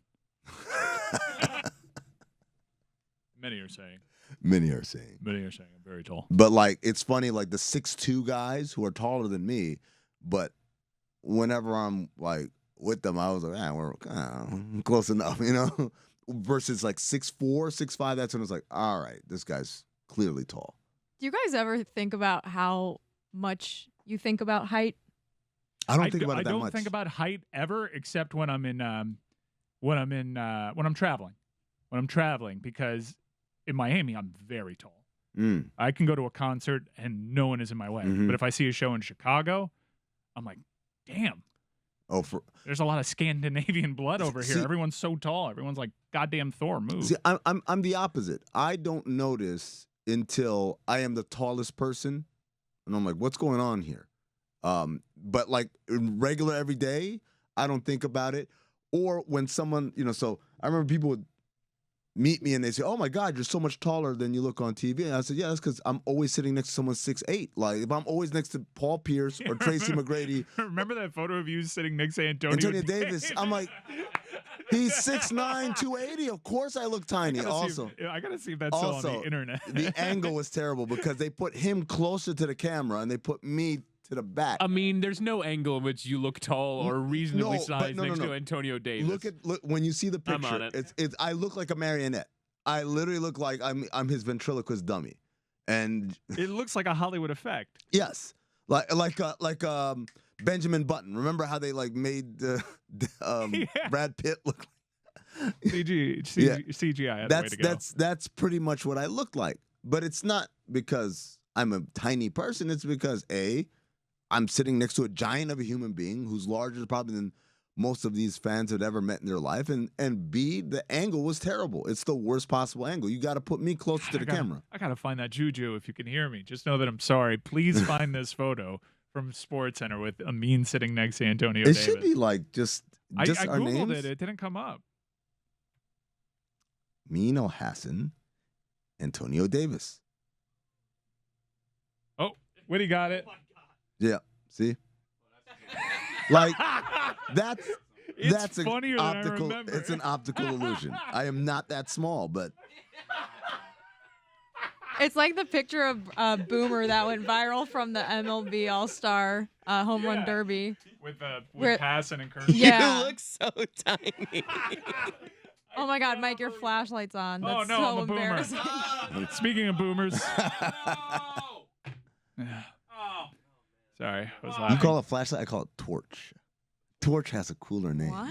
The torch. Your torch is on. I think of torch. I think of like one of those cigar lighters. No, I think of like No. Whitty in England. Don't they call flashlights torches? Or Zippo? That one I'm not familiar with. No, all right. No. Oh, But you could be right, but that one I've not heard.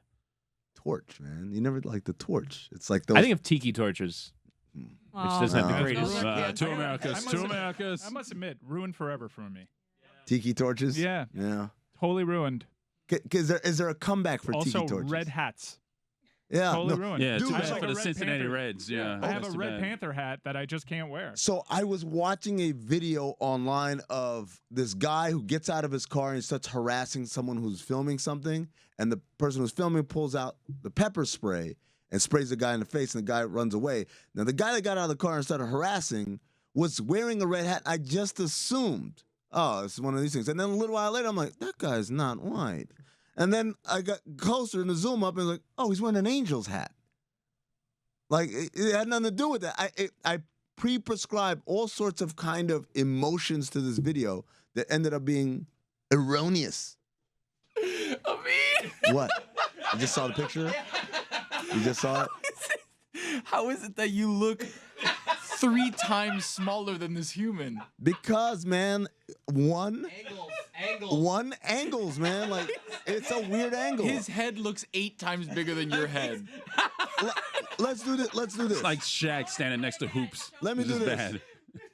Yo, Jessica and Mike, if you guys could both It stand up. looks like he could reach over and just lift you by grabbing the top of your head. He's also massive. Like, that's the other part. You look like Marlon Wayans and Little Man. But I'm just saying, like, he's not 6'2". Like, people understand that. So, Mike and Jessica, if you could both stand up, please. Stand up. I don't like this experiment Watch. already. Whatever you say about All right, so you look on camera and you see Jessica is a smaller person and Mike. Hold on. Jess has huge platform shoes Now, on right now. Mike, She's got Mike, 6-inch move legs. closer to this camera here, and Jessica, move back a little bit. Oh my God, Jessica looks like a puppet. Are you trying to explain to me perspective? Can we do it the opposite way? I want to look like I'm giant. Well, this is how it should have been. So flip sides. And if we had done it like this, see? Mike still looks clearly taller. No, so actually right there. He's always going to, Chris, the idea isn't that I'm going to look bigger than Antonio Davis. The idea is that it's not going to be as stark a contrast as what you see there. You're not that far apart from Antonio Davis. I understand angles, but you're not that far apart. I am. It's an optical illusion. He looks like he could flick you like one of those paper football things. Exactly like the jeans thing. I swear to God, those jeans weren't baggy. But like from that angle that I took the picture, they look baggy. But like when I show people, I need to see the jeans. Oh, picture. you don't know the jeans one went viral. You don't know the story, Jess? No. It was the day the Warriors were going to break the record for most wins in a season. And I went on SportsCenter, and right before I go on my hit, I said I was wearing the new. She's laughing because she's seeing the picture. This is like some Peter Jackson type of camera. Hold work. on. That's exactly what I was thinking of. Like, this is how they filmed the Lord of the Rings scenes with the hobbits. They're like, Ian McKellen, come closer. Elijah Wood, go back. Okay. You look 3'7" now. So before I go and I do the hit, I just got the new 72 and 10. Oh wow, there goes the picture.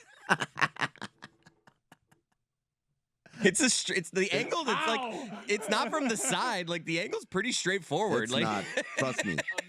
The camera's here and I'm there. That's what's happening there. So they're gonna break this record. I decide I'm wearing the new Jordan 11s, the 72 and 10s. And so I'm about to do a segment about what's the better team. You know, that was a big thing back in 2016. Oh, who's better, the 96 Bulls or the 16 Warriors? So I remember. I take a picture where like I'm extending my leg out, and the shoe, and I'm like, and I captioned it, "Are we talking teams?" Right? Because that was a big song that came out. Like I remember. Okay, it was the time, right? I'm putting everyone back in the time machine. This isn't for you, Jess. It's for all the listeners who don't remember that time. I was in college. Like, all we listened to was Dum Drake dum and dum Lean. dum dum dum. We're doing the back in the day thing. So, anyways, a guy responds almost immediately, "Take this down now." And I'm like, "Oh, get out of here, man. Whatever. You know, it's the internet. People talk shit, right?" And then the replies start rolling. And people are killing me. Yo, are those Jinko jeans? Yo, are those Gerbo jeans? Like, oh, are you wearing Carl Kanais? I'm like, guys, it's not baggy. And so I post a picture from the same shoot, a screenshot of me and Kerry Champion, and they're regular ass jeans. But in that moment, in that angle, they look like wide leg, boot cut, baggy ass jeans. And so the internet roasts me, and someone photoshopped crying Michael Jordan face on the jeans. And then I had friends hit me like, "Why do you have brown jeans on?" I'm like, "No, that's not the color of the jeans. It's brown jeans." Everyone thought I had brown jeans on. Yo, I'm looking at these right now. There's a lot of space in these jeans, man. I'm telling you, hold on. I'm going to show you. I'm going to send you the opposite, right? I'm going to send you from a different angle. Here we go. That's The crying Jordan. Did you just say Michael Jordan jeans? Yeah, man, that's really embarrassing for you. So, Jess, I just airdropped it to you. The same jeans from the same moment, just from a different angle. Are those baggy jeans? I mean, they're boot cut. They're not baggy, though. They're not baggy jeans I at like all. that this is your, like, untold stories No, Manti watch Te'o this. moment. Like, Watch you're this. coming clean right now. It gets better. So everyone, as soon as it starts crashing on me, and that's one of those moments where you got to understand, hey, man, the internet has you. You just got to let it happen. You can't, like, fight this or whatever, right? So the whole day goes, and everyone on basketball Twitter and sports Twitter gets their roast in, yeah. And then it dies down. And then my so-called friend, Charlemagne the God, discovers it. And then he posted, and that's when I discovered, oh, there's a whole universe of Twitter which much bigger than sports Twitter that I was not aware of. Because now, you thought you went viral before, that shit went to the stratosphere. And that's when I just said, you know what? I literally went back to my hotel room and I changed jeans. It's a Zion Williamson thing, though. That's good for you. That's a good day for you. Even if people are mocking you for the jeans, Dude, a lot of people know who you are now. But I'm going to be real with you, Chris. I'll be honest. I've had a lot of moments in my illustrious media career which people will be like, oh, I'm embarrassed. But I'm like, you know what? pretty clear. It was pretty fun, right? Like American Ninja Warrior. I don't care what anyone says. That shit was fun. I gotta do that shit twice. I thought you were gonna say the jeans was the most embarrassing in your illustrious. No, certainly American Ninja Warrior was the worst because it happened because of all the shit that you were talking. No.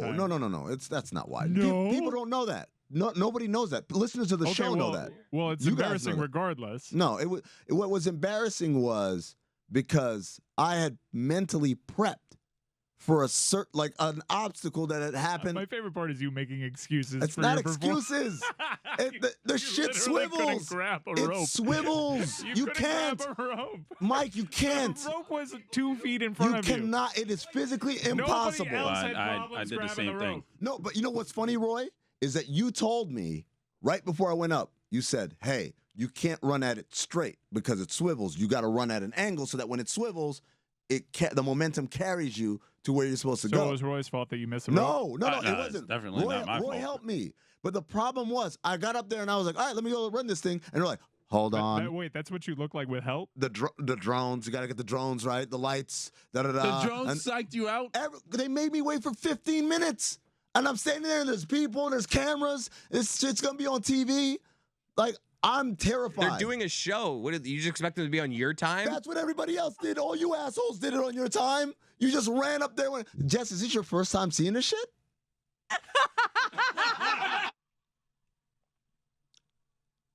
Is this your first time? You got to see the edited ones where they put it to music. That's great. So let me tell you, Jess. So watch this. So we got there as a show. Everyone's supposed to do it, right? And they said they wanted me, Dan, and I can't remember who the third was. It Billy? Who was the third? They wanted us to run with the actual, with Matt Eisman and Akbar calling it and everything, right? Full bells and whistles. Everybody else got to just do it, right? Old Money Charlie got. Yeah, but that's because you were making the biggest deal of it. You were the event. I'm just saying, everyone else got up there, ran it, and was done. Yeah, but your mouth bought you all that pomp and circumstance. I had to go through the whole thing, and I just love you having yourself. If you got to do it 10 minutes earlier, it would have all worked out differently. In retrospect, looking back on it, you're lucky that you made it past the first step. What? Yeah, your knees are already given. No, it wasn't. It wasn't given. Yeah, it looked like they were given. No, you guys, you're being ridiculous. But so Jess, now before we go up.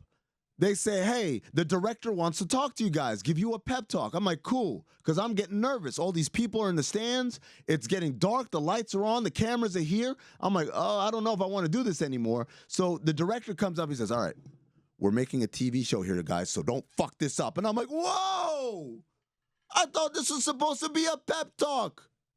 So he's like talking, and I'm freaking out. So he walks away, and Dan's like, how do you feel, buddy? And I said, Dan, I feel terrible. The guy just told me not to fuck up his show and da-da-da. Sorry, guys, but I'm just trying for effect. So anyway, so Dan beckons. Now, Jess, you'll love this one. Dan beckons for the director to come back. This man who just said, I'm incredibly busy, and I got to do this, and da-da. He beckons for the guy back. And the guy's like, what? And he's like, well, the guys are feeling a little shaky. Can you give them a little bit words of confidence? And the guy says, oh, yeah, guys, it's going to be a lot of fun. It's easy, whatever. But also, don't fuck this up. You get in, you get in the water, you get the hell out. I'm like, oh, well, you just made it worse, Dan. So now I'm standing there. I'm thinking about this director. I'm waiting. They're getting the drones ready, all this stuff. And so I start running, and I'm like Mike said, the rope's not that far. I'm like, okay, I don't have to sprint out this shit. I can just, calmly get up there and jump forward. But the swivel that Roy warned me about 15 minutes earlier is out of my mind. And I fall in the water, and it's done, right? So this clip comes out. And that's it, right? You don't get to try it again. No, that's it, because the guy cussed me out twice about it, right? So watch this. The clip, we taped in April. It doesn't air until June, right? June happens. It goes mega viral. Every single ESPN show, except for Outside the Lines, play that clip. Every single one. Get Up. Outside the Lines? Except for Outside the Lines. Oh, okay. I was about to say, okay. That would have been funnier. That wow. was Outside the Lines. So this whole thing happens. Fast forward a year, they hit us up again. Say, hey, do you want to do American Ninja Warrior again? I said, sure. Are we doing it as a show? And they're like, no, just you. And I said, okay. And they say, we're doing it in LA. I said, I'm in LA at this time. Jess, I go to the Universal lot, right? And when I get there, I get greeted by a PR guy. picks me up in a golf cart. And he's like, oh, thank you for doing this. And da-da-da-da. And over here, we got like a little dressing area for you. And this is craft services here. And he gives me the tour. And I'm like, what's happening? And so then I see like some execs from NBC. They're walking around and they see me and they rush over to shake my hand like, oh, my God. Oh, thank you for doing this. I'm like, yeah, it's cool. I'm happy to do this. And then I see the director, the same man who cussed me out a year earlier. He runs up and he hugs me. Wow. Hugs me. And says, thank you. And I'm like, yeah. And I turned to the PR guy. I'm like, what the hell is going on? And he said, your clip was one of the most watched clips in the history of American Ninja Warrior. Fuck you guys. I made it. I don't give a shit. All right. I mean, this is where you went wrong. All right. You got momentum. You did not have any momentum. You're supposed to go 1 foot at a time. Stopped at the top. You had 4 steps on that second swivel. 4 steps. But Roy, it didn't matter. What mattered was No, it does matter. No, You no, no. didn't have momentum. I did. It wasn't about momentum, Roy. It was about the angle. It's advice you gave me. If I ran at the right angle, I would. You made it past the first one though. You're at the right angle because you kept No, going. because the first one doesn't swivel. There's The second one swivels. The first one looks like it swivels. It doesn't swivel. The second one is the one that swivels. Well, it's a combination of the two. It does swivel. You got to go at an angle, but you have to have momentum going at that angle. You did not have that. But it wasn't. I could have been a rocket ship. I could have gone 100 miles an hour. Me going in the angle I went, I was never going to go anywhere but straight up and straight back down in the water. I could have been Vince Carter. You can't jump with the floor moving under you like this and move forward. You can only move up. So the only way to do it is if you move at the right angle so that the swivel is actually carrying you in the direction you're supposed to go. So yeah, kind of it is momentum, but also there's no amount of momentum in the world that will overcome the wrong angle. Yeah, I just watched Billy and Roy do that part of the obstacle They course ran it right. successfully. They ran it right, but I was What's their view count? exactly True. broke boys. Gee, thanks. I just thought about the guy you permanent renter. That one.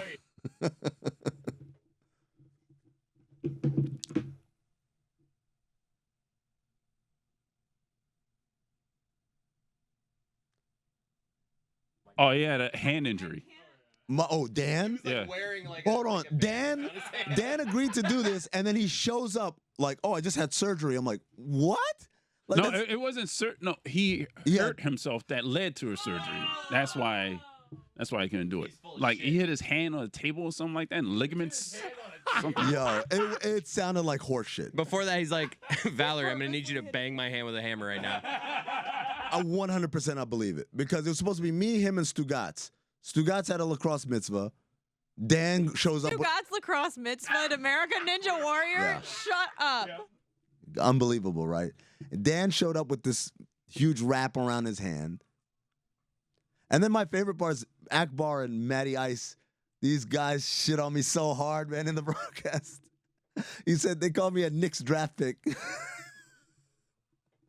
Your video went so viral that Mina Kimes during that time did an etch-a-sketch portrait of you falling into the water. It was amazing.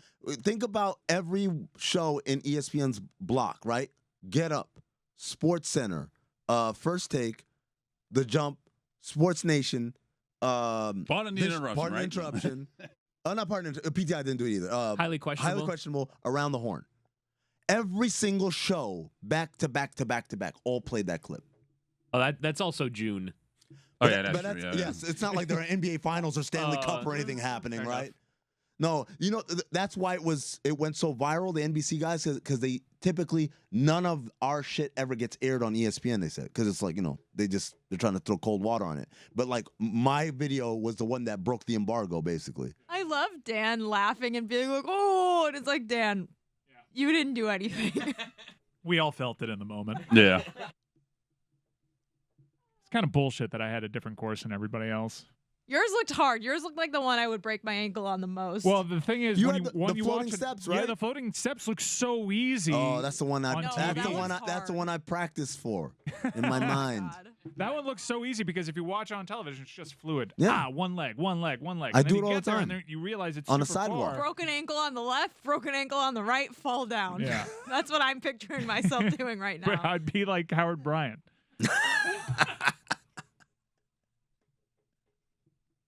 Early results in poll results on does Mike Ryan have a deep voice? 87% say no so far. Oh. You got to look at the waveforms, man. On waveforms, way smaller waveforms. And it's not because my mic's lower. Goran Dragic doesn't have a deep voice. Okay. Like I said, you're going to find a couple of outliers. I can confirm, by the way, that Mike Glennon, very deep voice. See, there you go. Wow. Longer neck. So really, basically, it's like the longer neck you have, the deeper your voice is. Charles Barkley doesn't have a long neck. Shaq doesn't have a long neck. Shaq No, he has to doesn't. have a long neck. He does not. What's your standard neck? It's got to be like a percentage of your height, right? What's Davis Mills sound like? Well, my point is, and the internet has backed me up on this. Have they? Generally speaking, it's not a scientific thing. Not at all. How tall is Patrick Mahomes? Oh my God, yeah, that's He's good. quarterback tall. I He's did. like 6'5". I thought we played good. That's a good Mahomes. I think Mahomes sounds like a Muppet. He does. Like if he just Fraggle Rock. Yeah, yeah. There you go. Dun, dun, dun, dun. Jessica, Fraggle Rock was this Muppet-based show on HBO back in the 80s and early 90s. It featured these creatures that lived underground. I know a lot of Muppet-related things, but I've never heard of Fraggle Rock. HBO. It was an HBO show. It's an HBO. I remember So was Babar. as a child. Babar, yes. Babar was an import, right? Yeah. It was just dubbed over in English. But like Fraggle Rock, I remember as a child because we didn't have cable, and I'm like, man, if I could ever watch this magical show. You know what was terrifying is watching Babar, and then like the very next show was Tales from the Crypt. Like, Tales from the Crypt gave me nightmares. Who would program HBO this way? It went from Babar to the Crypt Keeper. A wild time. Traumatizing for a child. It was a wild time. How? There was only one because there was only one HBO. There was no HBO Yeah, Family no, and stuff so, like that. All right, if you want to watch Babar, it's 6 o'clock on a Saturday, and then we go right into adult programming. 6:30. You go put the kids no to buffer, bed. just Babar Crypt Keeper. Yep. You can't do that to kids. And then what was the other? Dream On. Come Dream On, and, yeah. and then you just see random boobs. Like okay, like I always felt that way about like Nick at Night. If you'd go straight from Nick into Nick at Night, and Yeah. I'd be like, what are these adult themes? I don't understand these yet. Yeah, it went from Looney Tunes was on Nickelodeon at that time, and then it went straight to I Love Lucy. I was Yep. like, Same why are we with in black and white? Cartoon Network and had Adult some Swim. Adult Swim. I was always just like, what am I watching? I'm so scared. oh man. And Adult Swim, early Adult Swim. Do y'all remember? It used to be like it wasn't like what it is now, like these mainstream adult cartoons. It was like trippy stuff, like Space Ghost Coast to Coast. I love Brack. Yeah. Brack's my Late dude. night black and white, but that wasn't really Adult Swim back then. Back then, They didn't have a name for it, but it was definitely like that Yeah. was the beginnings of Adult Swim.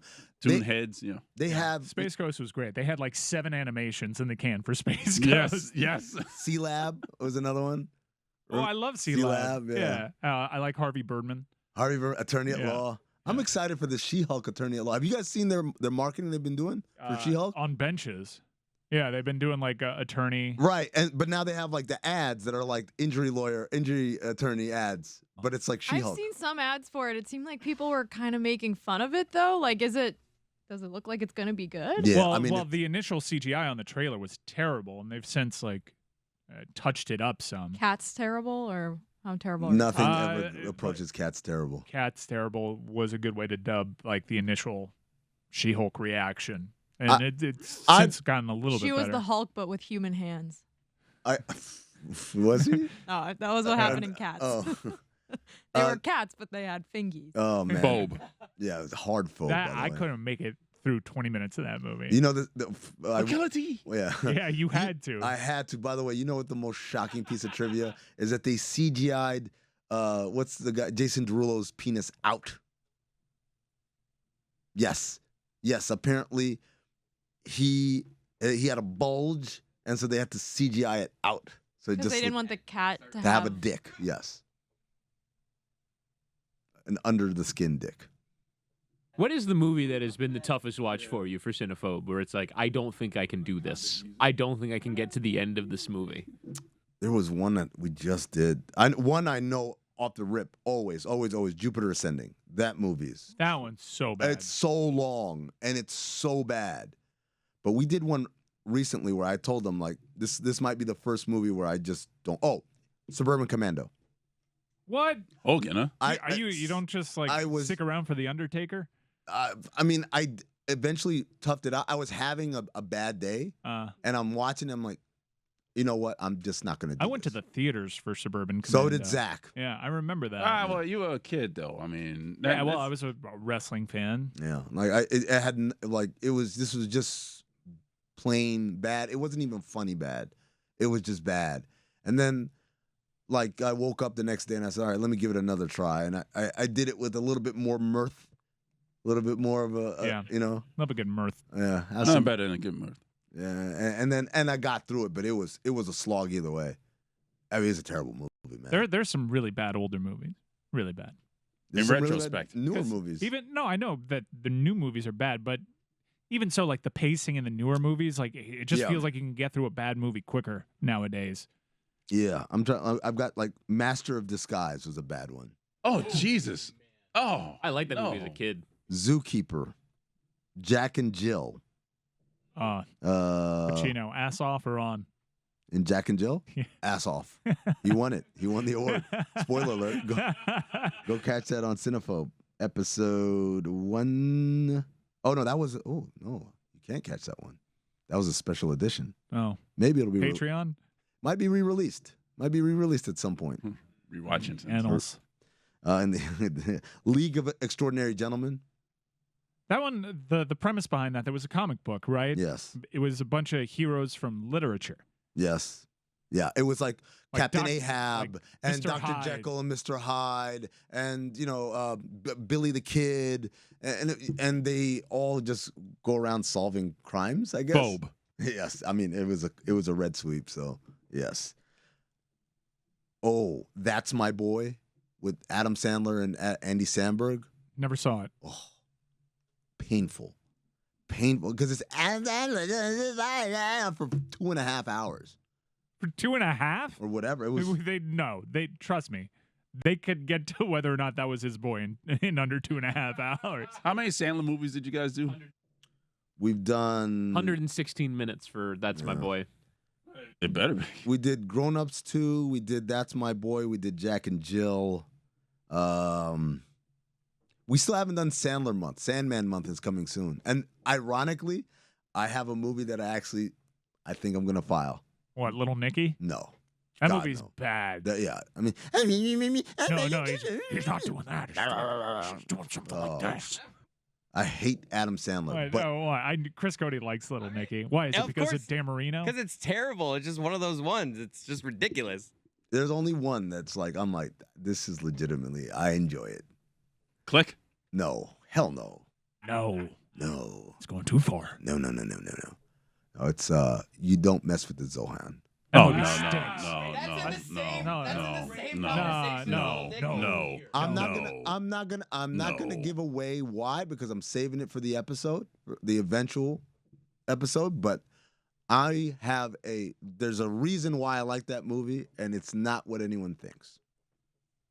That's called a tease, ladies and gentlemen. There's like almost in the entire filmography on Adam Sandler is eligible for Cinephobe. Yes, because he makes bad movies. Yes. Well, does Billy Madison count? Because that's a file. That's a bad movie. Billy Madison, 40. No. Billy Madison is 41%. No, that movie is so great. That movie is so great. So I'm cool. Adam Sandler. I'm going to act like a bitch. Yeah, but that was the first time he did it. But he just, Yes, I will go back to. That movie's legendary. That's on my like favorites tab Is it when a it was on musical? HBO Max. I can watch it. That if anytime that movie's on, I can just jump Really? right in. I love Billy Madison. Yeah. The Waterboy, eligible. So sorry to interrupt. The Waterboy. Stop looking at me, Schwan. Go on with the Borefield. I'm now soup. imagining like 12-year-old Chris Cote with his hat backwards, like sitting in, like 2 inches from Throwing the TV. pickles up against the window and racing them down. These movies were invented for like you and people like you, Yeah. and Thank that's you. not an insult. Yeah. It seems like one. White people. White people. That's No. Everybody loves Billy Madison and Happy Gilmore. Everyone. Like, you guys are I you would- guys are in the minority I here. wouldn't say that like me and all my friends growing up talked about how much we loved Billy Madison. Okay, Well, white men. you missed out. Adam Sandler makes movies for I did love Happy Gilmore, though. 12-year-old boys. Right. right? Like that's who it is. This is That's not like I'm not saying that's a bad thing. That's a market that should be but served. this is your guy's blind spot. No, it is. Everybody loves It Billy is. Madison. It's a great movie. I mean, I'm not saying it should be nominated for an Oscar, but in terms of like a comedy, it's great. It's Slippy's not- car. I can't It's green. hear that voice. Every time he does the voice, I'm like, I'm out. I don't I'm dislike out the on movie either. I liked it when I was younger, but I wouldn't, Go back. I wouldn't. I honestly wouldn't haven't watched it. now. I and haven't be like, watched it. What a film. I'd like to rewatch it. The See if part it, where he's just saying gibberish at the So table. but and just High comedy. a simple no would I use it once a week. A simple no would have done just fine. And then the jokes that you didn't get when you were a little kid, like when he's in the class and she's like, please turn your textbooks to page 69. He's like, 69. And he's in a room full of like kindergarten. When he grabs like the chubby kid's face, he's like, you gotta cherish it. You do. And the kids, you That's can Chris hear. Farley, isn't it? No. No. Oh my God. that's another. By the way, that's another one that's on my. What? Whoa. Don't you do this to Tommy Boy and Black Sheep. Do not make me in 2022 defend the merits of Beverly Hills Ninja. Because I regrettably will. I And like it'll that be a movie terrible too. look for me. It's like a Everybody whole, was kung fu. No, don't do it. Don't do it. It's a song. No, even the song is problematic these No, days. it's catch. Don't. No, like there's a whole era of these SNL people where like none of it was ever funny to me. None of it. None Night of at the it. Roxbury? Nope. What? I mean, I could not agree with you more. And I feel like I can't say that on the show because we have a lot of former SNL writers that listen to it. But I said this like a year ago to Dan, and he seemed flabbergasted. But I'm like, it just wasn't for me. And I don't think it's aged very well. I guess you could say something for the fact that like some of those skits were then like foundational things that, I don't know, That became funnier things. that gave us Chris Kattan as Corky Romano. Yeah. Oh, Jesus Christ. Phobe. I don't know, but I just like the skits themselves. When you watch them on YouTube, like there's very few that I'm laughing out loud. Who would steal 30 bagged lunches? Come on, man. What the is that movie's from? great. Billy Madison. If peeing in your pants is cool, consider me Miles Davis. There's so Very many great- quotable. Very quotable. Oh, it's the best. I've never heard any of these quotes. What? Like I've seen the movie, but like I've never had encountered someone said, "Oh, If peeing in your pants is cool, consider me Miles Davis.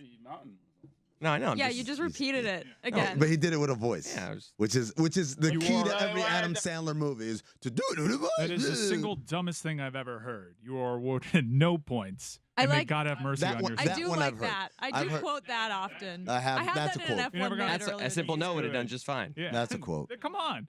Did you see The- that guy's balls? That's not Yeah. a quote. They were weird looking. Not a quote. Oh, Doyle rules. That's a quote. Eric! Not a quote. I like this game. I don't know. I got excited. Like, oh, what's the next one? I'm judge, jury, and executioner. Spanish Armada. Not a That is correct. quote. Not a quote. Come on! That Not a is a quote. quote. That's That's a quote. When's the last time you said it, Chris? What? All right. That is correct. Yeah. Not the Spanish Armada part, but I've definitely if I'm trying to like When's tell the some last time? uh In 2022? 2 months ago. No, you This haven't. You're lying. This is without me. This is without me watching it recently, and without me googling. I'm off the top of my head, which tells you it's a legendary movie. Legend. Miss Slippy's Not car is legend. green. Huh? Thank you very much, Miss Lippy. Come on. That Miss Lippy one where someone tells you something where you don't want to hear. Thank you very much, Miss Lippy. Conditioner is better. I leave the hair silky and smooth. Like, you find this funny. You out here laughing like, oh my God, Sandman, you done it again. Yeah. No, I was saying, Sandman, you did it for the very first the time. first- Where's my snack pack?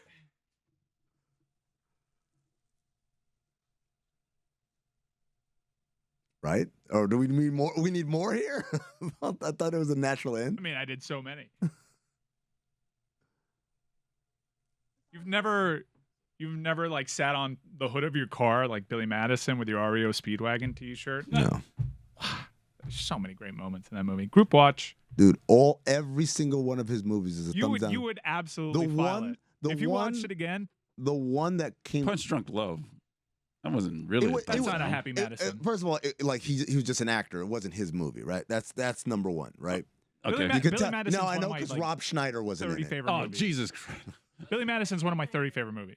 No way. Yeah. No way. I love it. Just I can because name. I go I can. back to where I I was don't in the even. theater in I'm a Coconut name. Grove. I'm a name movies for you. Go for it. I mean, Okay. you're just separating the Happy Madison movies from his dramatic. I like Billy Madison. To Hold on. me, He is says his, top 30, right? Yeah. Of that- all time for you. Yeah. Goodfellas. Is that on the list? Billy Madison's better. What? No. You know what? I'm Are done. we This game's rolling? over. Yeah. It's over. It's done. No, So by your you prefer Billy Madison, So by- not Billy Madison. So is by better. your guys' rules, everybody in the world has to have Goodfellas ahead of Billy Madison. No, it's look, just if No. I'm looking at it with No, a no. keen eye and I'm trying to No, critique cinema, I'm Goodfellas, but I'm not doing that. I'm not doing that. I'm Yeah. saying What when do you I like more? when you watch Yeah, what do I like like more? what like we're basically playing Face Off, right? Not Yeah. the movie, but Yeah. the Face Off. It's Also, like I'm living on a Also- deserted island and you're presenting movies yes, to me. yes. And What are we I get watching? to keep these and lose the other ones Yes, forever. yes. Yeah, Billy Madison, I keep forever. Billy Madison over Over Goodfellas. Yeah. Face Off. I keep Face Off over Billy Madison. But Okay, that's also so- one of my top 30 movies. Okay, so no, I'm going to try and get to 30. Back to the Future. Oh, Billy Madison.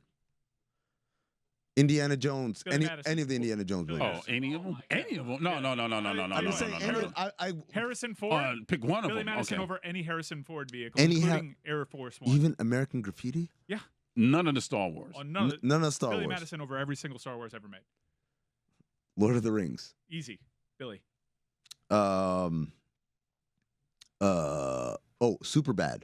Billy passed the third grade. Old School. Oh, what a glorious Wedding day Crashers. for Billy passing third grade. The Billy Madison way. Talladega Nights. Billy, easy. I saw Talladega Nights 2 weeks ago. Step Billy Madison, Brothers. easy. Ooh, Step Brothers is good. I would put Step Brothers ahead of Billy Madison. We're up to 2 now. Mhm. Starsky and Hutch. Easy, Billy Madison. 2 Dragons. Come on, You're man. not even challenging me. I'm telling you, Billy Madison's. I can't quote movies the way that I can The quote Billy Breakup. Madison. What? The Breakup. First of all, The Breakup's a bad movie. What? It's a bad movie. We're going to fight. No, it's a bad No, movie. we're going to fight. Who ends The Breakup that way? Did they even screen this for audiences? No one wants to see that ending. Cinephobe eligible, the breakup. Cinephobe reviewed. Yeah, he did already. No, Did it Breakup's already. bad. And guess what? Green Sweep. Breakup's bad. Green. It's an excellent movie. The It's only not Vince bad. Vaughn, the only Vince Vaughn vehicles that I would put ahead of Billy Madison. Fred Claus. Swingers. Get out of here. Fred Lyle. Terrible. I Terrible. know, but still, come on. Swingers. And Wedding Crashers. I just said Wedding Crashers. You said no. Oh, I didn't hear that. I was too busy singing. All right, Wedding Crashers on the list. Maid. Oh, easily Billy Madison. Hated Maid because it was like You kind of like hated a Maid? Yeah, because it was like marketed as a swingers sequel, but not really. It wasn't. It was just like, the it's same just- guys. in the Yeah, same- which was like this is nowhere near as good as Swingers. Iron Man. Easy Billy Madison. Avengers Endgame. Easy Billy Madison. Spider-Man Far From Home. Ooh, that was great. But I'm not going to rewatch it the way that I rewatch Billy Madison. Spider-Man Tobey Maguire. Any superhero movie, I am just not All watching. out. The only Dark Knight. Dark Knight is the only one. Okay. Dark Knight's the only one. Dark Knight Rises. Ooh, that one's tough. Billy Madison. Do the voice. What voice? I was reading the Big Ten football news. Ooh, can you They're signing a deal with NBC. Notre Dame has friends now on the network. Notre Dame says Hindi?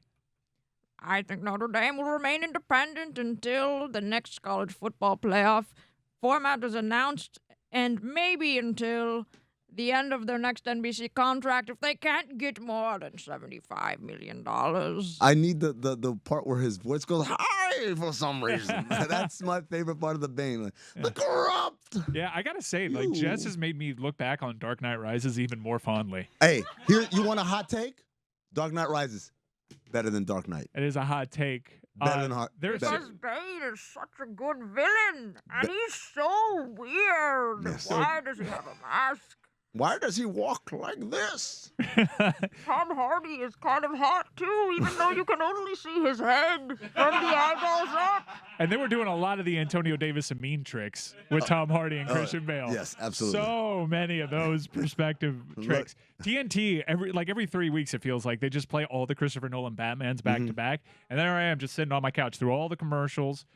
Like I can't get enough. It's great. It's the best comic book film franchise ever. And for someone who hates DC movies, I agree. Oh, Someone that's the only time sent they in got it the right. chat, I think it was Juju, how tall is Batman based on his voice? Does he get taller when he does Batman? Batman is approximately 7.5 feet tall. Where is he? Swear to me. Why did you say that name? Swear to me. 21 Jump Street. Very funny movie. Not as rewatchable to me as Billy Madison. Dude, it's just Billy Madison. You think I'm joking? Okay, 22 Jump Street. Billy Madison easy. My name is Jeff. Yeah, I love My Name is Jeff. Yeah, but no, it's Billy Madison. I swear to God. Tell the story with such incredibly descriptive detail. You're naming a lot of great movies that I would say I love, but I don't love them as much. Get him to the Greek. Easy, Billy Madison. Forgetting Sarah Marshall. That one's tough. That one's tough because that one's super rewatch. I would say Forgetting Sarah Marshall. Let's see what else. I think the musical in Forgetting Sarah Marshall could be on my OLI of top 5 musicals. Wow. Let's see what You else. and I are gonna watch Billy Madison again. Can we do it? Can we do that for Sam M month? Here's. I mean, we can, sure. Great. I'm in. That's so great. Such a great film. You know, the dad from A Christmas Story's in it. There's Something About Mary. Billy Madison. Cable Guy. I love all these movies. Billy Madison. Dodgeball. I love all these movies. Billy Madison. Anchorman. I'm going to disappoint you at every turn. No, Anchorman. All right. Karate Kid. Oh, easy, Billy Madison. Karate Kid 2. Easy, Billy Madison. Come on. Karate Kid 3. Billy. Come on. The next Karate Kid. Nudie Magazine Day. Karate Kid. Nudie Magazine Day. With Jaden. Yeah. Smiley. Superbad. You already said You that. said that one. Yeah. No, you're not. This is not good podcast content. You just naming movies and me going. Pineapple Express. Pineapple Express. Billy Madison. Not The Room. What's the one with Rarudo? Disaster Artist. Disaster Artist? Are you going to the mall later? Zoolander. I love Zoolander so much. God, that one's tough. Billy Madison. This isn't good podcast. I'm a huge fan of. I mean, if we may talk about sports for a moment. Oh, there it is. At Segue. least 3 times that Transition. big. I mean, I wanted to ask you about LeBron James's contract extension. We were bandying about the notion of perhaps LeBron leaving his contract open so that he may play with his son. He instead, just on a random August day, decides to sign for 2 more years in LA. Does this ruin the possibility in your mind that he goes to play with his son? What for you is the basketball Illuminati gears going on a LeBron contract extension? I'm glad you brought this up because when that news came out, I had so many morons say to me, "Oh, you got it wrong again." I said I spent most of the podcast talking about what Bronny's going to do, what Bronny's options are. And then we brought up LeBron and what he could do and why he hadn't signed an extension yet. The extension he signs is a 2-year deal with a player option on the 2nd year, meaning it gives him 1 more year beyond this one. That's a nice little, safety cushion in the meantime, in between time situation for him so that if the rule doesn't change, right, and Bronny has to stay another year past this senior year of high school right here, then again, LeBron still has that flexibility to re-enter free agency in 2024, right when his kid is draft eligible. Nothing we said yesterday was invalidated by that extension other than the possibility of could he come out straight out of high school or basically with his high school graduating class if that rule were to change. Now it looks like if that rule were to change, LeBron wouldn't be able to capitalize on that as immediately as he would have before. But it's still the same situation where he's keeping his options open while his son tries to figure out what he's going to do. Is there any precedent for this situation in sports where a guy's son is coming into the league and it's one of the more powerful guys in the league where it seems unprecedented, this Bonds, situation. Right? Was Bobby- the older Bonds like, I want to play with my son kind of thing? Like, The Griffeys, right? Didn't the Griffeys play? the Griffeys played together. Yeah. But in terms of like the leverage of where Yeah. he's also affecting his like recruiting. There was a report out about him like Oregon Yeah. being the number 1 thing and LeBron's getting involved. It just seems like it seems like this guy will get drafted regardless of whether I'm not saying he might be a G League bridge guy, like a middle but he's going to get drafted. Yeah. His value is going to be higher just because he's LeBron's kid. Chris, you weren't here yesterday, but I asked Dan the question, how high would you draft Bronny if it meant for sure you're going to get LeBron with A 41-year-old LeBron. Yes, but LeBron nonetheless. So you're just like more for the marketing and stuff and like get a lot of national games. But also look at him play. I mean, he's still really good. It's not like there's got to be a cliff though at some point, right? Sure. Care about me? I should stop. No, but no. But like, I guess my question, like, these are concerns for sure. I'm not saying give Bronny a 100-year contract, but I'm saying you're Chris Cote. You're the general manager of the San Diego Conquistadors, right? And you're on the board. You have a first-round pick, right? Are you drafting him with like the 25th pick? Bronny? I would do it just for jersey sales, regardless of what your motivations are. Yeah, I think I'm doing it. How about top 15?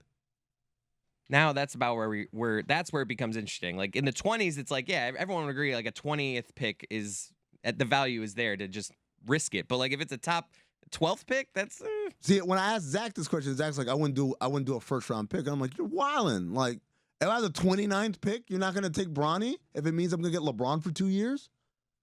But to Chris's point, though, this is age 39, age 40, year 22, and year 23 that we're talking about. Like we just sort of assume that in 2 years' time, LeBron will still have enormous value just because we are now sort of getting used to the aging process not being real. Like Tom Brady is still playing at 45, but man, I just don't know how signing up for LeBron at age 40 is worth potentially. Like if you believe in a different prospect, that you're just going to throw that away to go get LeBron at that age. So just to clarify, he's 37. He turns 38 in December. And in his age 37, 19th season, he averaged 30 points a game, 8 rebounds, 6 assists, shot 52% from the field, 36% from three, and got to the free throw line 6 times a game. Washed king. Like, I get what you guys are saying, but if the fall off for him is 18, 7, and 4, that's not worth it. LeBron, and LeBron's 18, 7, and 4 isn't like, Julius Randle's. Right. It's going to be a smart. Yeah, 18, exactly. 7, and 4. It's going to be impactful. It's going to help you win games. Like this isn't. He seems to me like the kind of guy that I don't know if he'll have like the Carmelo block where he's just like, I just can't do this the same way. He's always been programmed to be the most efficient. That I think if he even notices his skills diminishing in some degree, he's just going to amplify parts of his games that he can still do very well in an older age. I'm not a scorer. That's his thing that he always says. I'm not a scorer. Not bad for not a scorer. He loves to drop that one. But it's real, man. Like if you put him in the basically what's already starting to happen. I said if LeBron becomes a power forward, then he's like an amazing power forward. He can play to 50. Yeah, like you throw it to him in the block, and he's like throwing no-look passes. The guy's cutting and stuff. He's doing. You mean him to tell me, like, would you take LeBron James running point at 48 years old over Terry Porter in his heyday? Yes. I would too. At Yes. 48? Yeah, 48. I would take, right now, sight unseen, I would take 48-year-old LeBron James over the best of Terry Porter. Let's pull up Terry Porter's stats. Like Terry Porter, who was a very good. How high would, like, if it was Raymond Felton in his pump? Oh, absolutely. That's going too far. Yeah, no, you've gone too far. Terry Porter's best year, 18.2 points a game, 4 rebounds, 5 assists, shooting 45% from the field. I'm talking KG veteran Terry Porter. Yes, he was an all-star. Probably like 31 years 93, he was 29. I'm talking about like Miami Heat Terry Porter. Oh, no, then no, absolutely not. He was like 10 points a game. But then. like, say LeBron is smart enough to realize, I'll be a role player. Yeah, the older that I get. He can do it forever. Yeah. He can do it forever. 48-year-old LeBron James would be better than like 31-year-old Terry Porter. Well, no, that's now you've gone too far. Actually, you know what? 31-year-old Terry Porter played 35 games. He got hurt, and he averaged 9 points a game. Yes, 48-year-old LeBron is better. What's a tipping point? What's a backup point guard tipping point on where you would take a 48-year-old LeBron James? Monte Morris. I'm taking LeBron. But the problem is with LeBron there's in this gamble, is there a situation where he gets to 48 and he's like, nah, man, I'm done playing. Like you No. Let's just say, like, for this hypothetical, he's playing. LeBron's focus is to play till he's 50. Okay. D'Angelo Russell. I take LeBron. Wow. I don't think D'Angelo Russell is I think he was an all-star. No, he's a very talented player. That's a score. But it's like there's a lot of sizzle on that steak, you know what I'm saying? No, I understand. Marcus Let's swap Smart. him up. Oh, I don't want to get aggregated. There's just like a cult around Marcus Smart that I just don't understand. A cult? A kind of a clam chowder eating Sam Adams drinking cult? I think his value is inflated. God's breath. Back in LA. Nice. After 22 hours of traveling yesterday. Oh, Oof. Pretty rough. Yeah, I 3 hope you flights. got some scotch, man. In the duty free. did. In the duty free, 3 I'm saying. flights. Flight number 1 from Scotland down to Heathrow. Flight number 1 was from the island of Isla, which is where the distilleries are, many of them, to Glasgow. Okay. Flight 2, Glasgow to Heathrow. Flight 3, Heathrow to LA.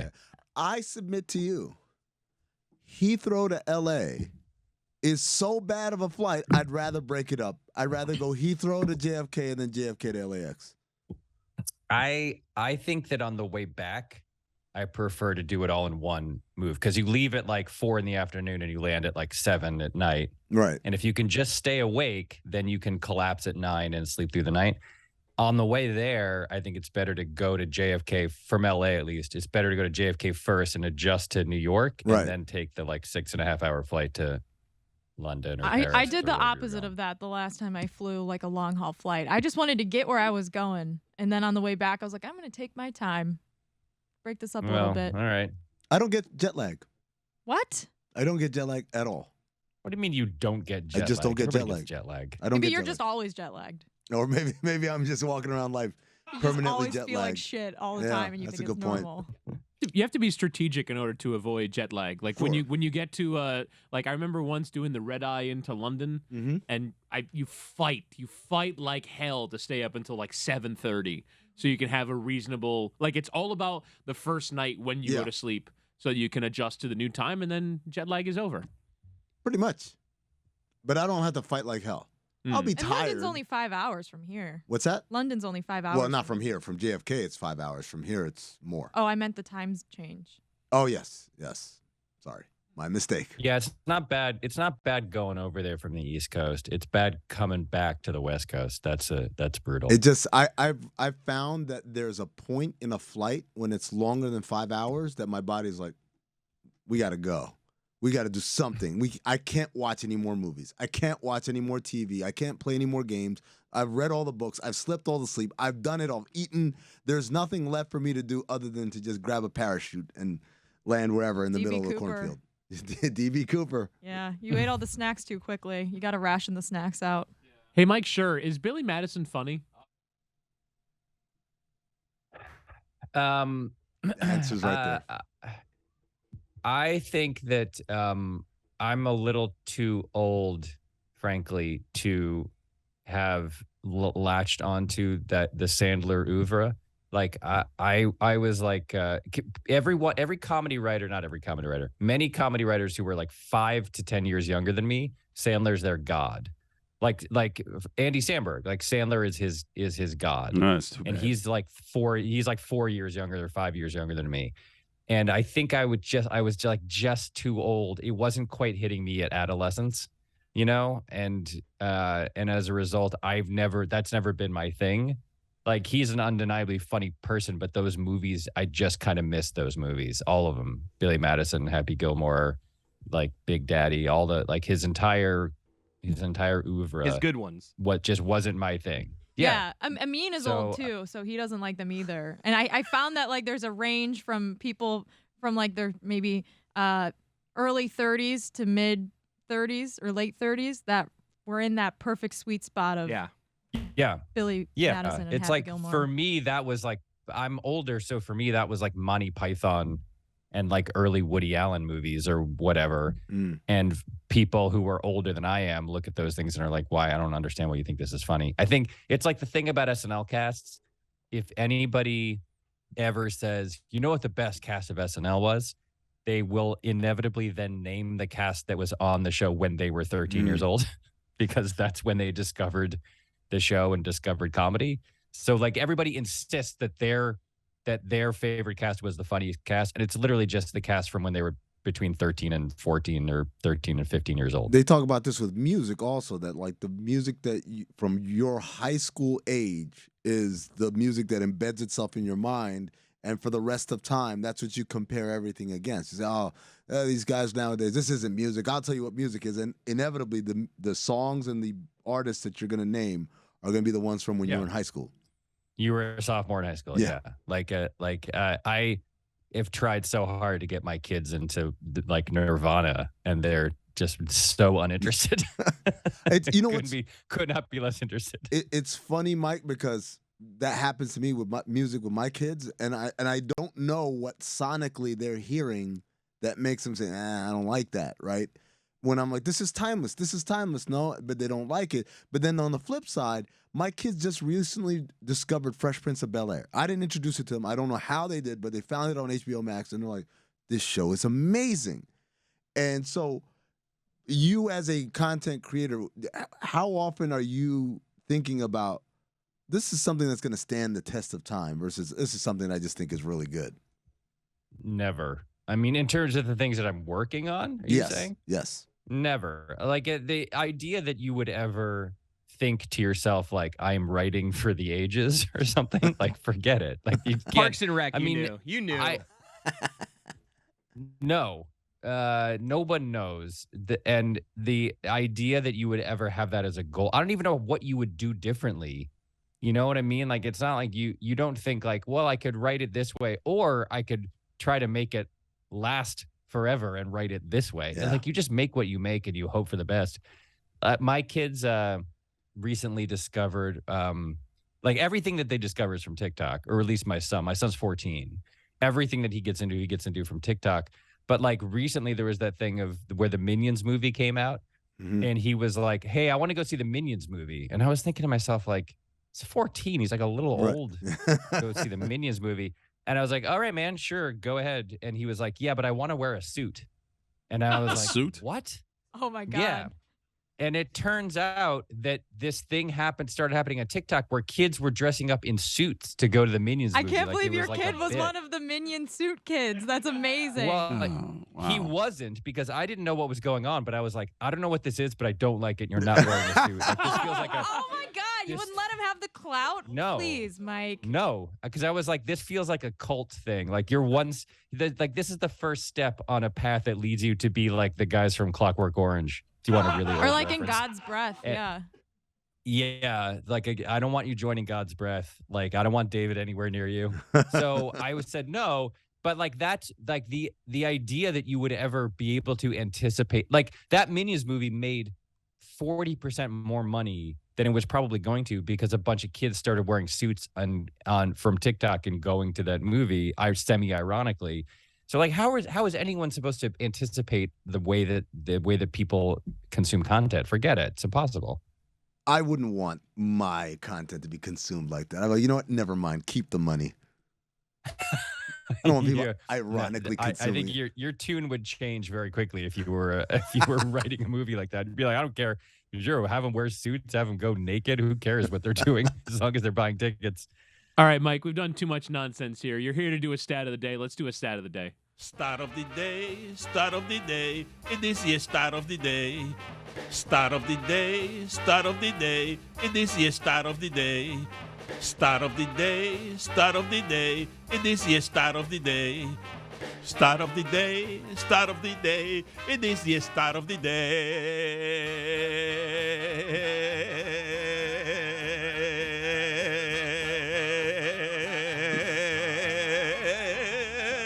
Presented by ZipRecruiter, the smartest way to hire. Go on, Mike. You guys are from Miami, and lady are from Miami or live in Miami. You're very familiar with the undefeated 1972 Dolphins team. Yes. The 1972 Dolphins offensive line averaged 255 pounds each, which is 5 pounds less than Sebastian Janikowski. So imagine is that smaller than Aaron Judge? Football team. Oh, way smaller than Aaron Judge. Judge is 282. Good Lord. So just imagine the next time the Dolphins are raising champagne glasses because the last undefeated team lost. Imagine that their offensive line is a bunch of guys smaller than Sebastian Janikowski. The heights and weights of football players, like they would not to be. It's the one sport where you definitively cannot compare across eras, because those guys are so small. They're tiny. Defensive, especially on the lines. Like minions. Sometimes you'd get like fullbacks or they're minions. By the way, I don't know if you have time for this. I also have a very quick top 5 list I'd like to do. Oh, nice. Oh, please do. Hold on, let's get the fanfare ready. Chris is not ready. Christ almighty, Chris. Born ready. Okay, there you go. He's a good basketball player. Shit. There it is. All right, Yeah. Nice. No. Just do up a brick right there. Oh, there's a rebound. Van Stevenson That was me podcasting. celebrating that I have the sounds right. Yeah. Hit it, Mike. Right. All right, these are the top 5 worst takes from the show in the last like 7 to 10 days that I've heard. You ready? Let's go. Number 5. Mike saying The Wire is bad. That's 5? How is that only 5? Yeah. It's only 5 because it's been talked about so much. Okay. It was much higher, but then you all talked about it yesterday, so I was like, this can't close. Number 4, Mike saying Armageddon is better than Deep Impact. Wow, you were the rare Deep Impact truther. Armageddon is a piece of trash. I know. mean, famously piece of trash. I know. There's one of my favorite things about Armageddon is that one of the key plot points, as I remember it, and I haven't seen it since it came out, is that there's like a gun on the asteroid that Steve Buscemi like goes crazy and fires everywhere. There's no guns in. You can't fire guns in space. You can't have explosions in space. There's no air. I love a good drawing of straws, though. They decided it. They're like, shortest straw stays. Love it. and then he double cross, and then Bruce Willis double crosses him. Oh, Ben Affleck, You take right? care of my baby girl. Spoiler alert. Terrible movie, Phobe. Well, absolutely. It's a terrible movie. All right, number 3, Amin saying Hamilton is bad because there's no dialogue. I stand by it. You're not allowed to talk about musicals. Tony's got my back. There's no dialogue is such a funny reason to hate a musical. You see, Mike, this is my thing. People say, "Oh, how did you not know it's a musical?" I said, "Well, Grease is a musical. They talk during Grease. I thought it was gonna be like Grease. We'll sing a song. We'll do some actual The Blues acting." Brothers is a musical. First of all, there is a little bit of dialogue, but also some musicals have dialogue and some of them don't. It's such a funny thing to say. Like, the reason it's bad, this incredibly ambitious, like historical reimagining of the founding of the country is bad because there's no dialogue. Just a funny take. It's the third worst take of the last 2 weeks. In the words of one of our listeners, "Don't sing me a movie." Les Mis is. Oh, I don't want to give away my top 5 musicals, but it's on the list. And that song, that musical, they sing the dialogue. Like there is. I know that sounds stupid, but it's not part of the lyrics of the songs. Like when Javert's singing to Jean Valjean, and he's like, "Now calling prisoner 24601, your time is up and your parole's begun." Like they're just singing the words. And I mean, Annoying as shit. There's just varying degrees of speaking and singing in all musicals. I'm with Mike Schur. Talk singing parts of Les Mis is making me rethink my takes now. I think that would be the worst. Yep. One day more, another day, another. All right, destiny. number 2. This isn't really a take, but Jessica insinuating that somehow the right way to watch television is while also online shopping and watching TikTok on 2 different screens. I just enjoyed hearing a lengthy discussion of Better Call Saul takes from a person who was devoting at most 33% of her attention to the most nuanced TV drama in history. Check out Mystery. Yeah, check While out also, like- Mystery Crate this week. We dissected Better Call Saul. Mike, there Yeah, are some shows I watch with my phone down. Better Call Still Saul's shopping though. maybe one Better of Call them. Saul. But I The still have my- series I have my finale wasn't one laptop. of them. I have my laptop up though. Yeah. I just like that you're like also you're watching the show and you're also buying like a signed Rick Meyer helmet from eBay. Yo, Then you're check it going out. on.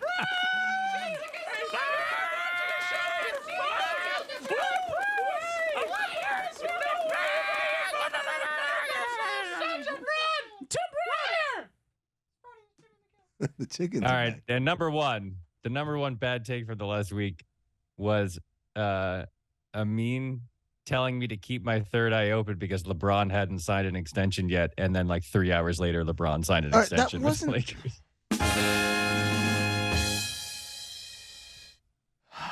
I feel like I have to keep explaining this. The point was about Bronny and what Bronny's going to do. What LeBron did was sign an extension that has an opt-out after 1 year. Thus, The whole thing was you saying, and he hasn't signed yet. He's free after 23. What does that mean? And then like 1 second later, I listened to that as I was landing at LAX, and then I got in like by the time I like got my luggage and was in the car heading home, I was like, oh, LeBron signed a 2-year extension. This button bar is fun, man. Splash. Oh no. See you, Gary.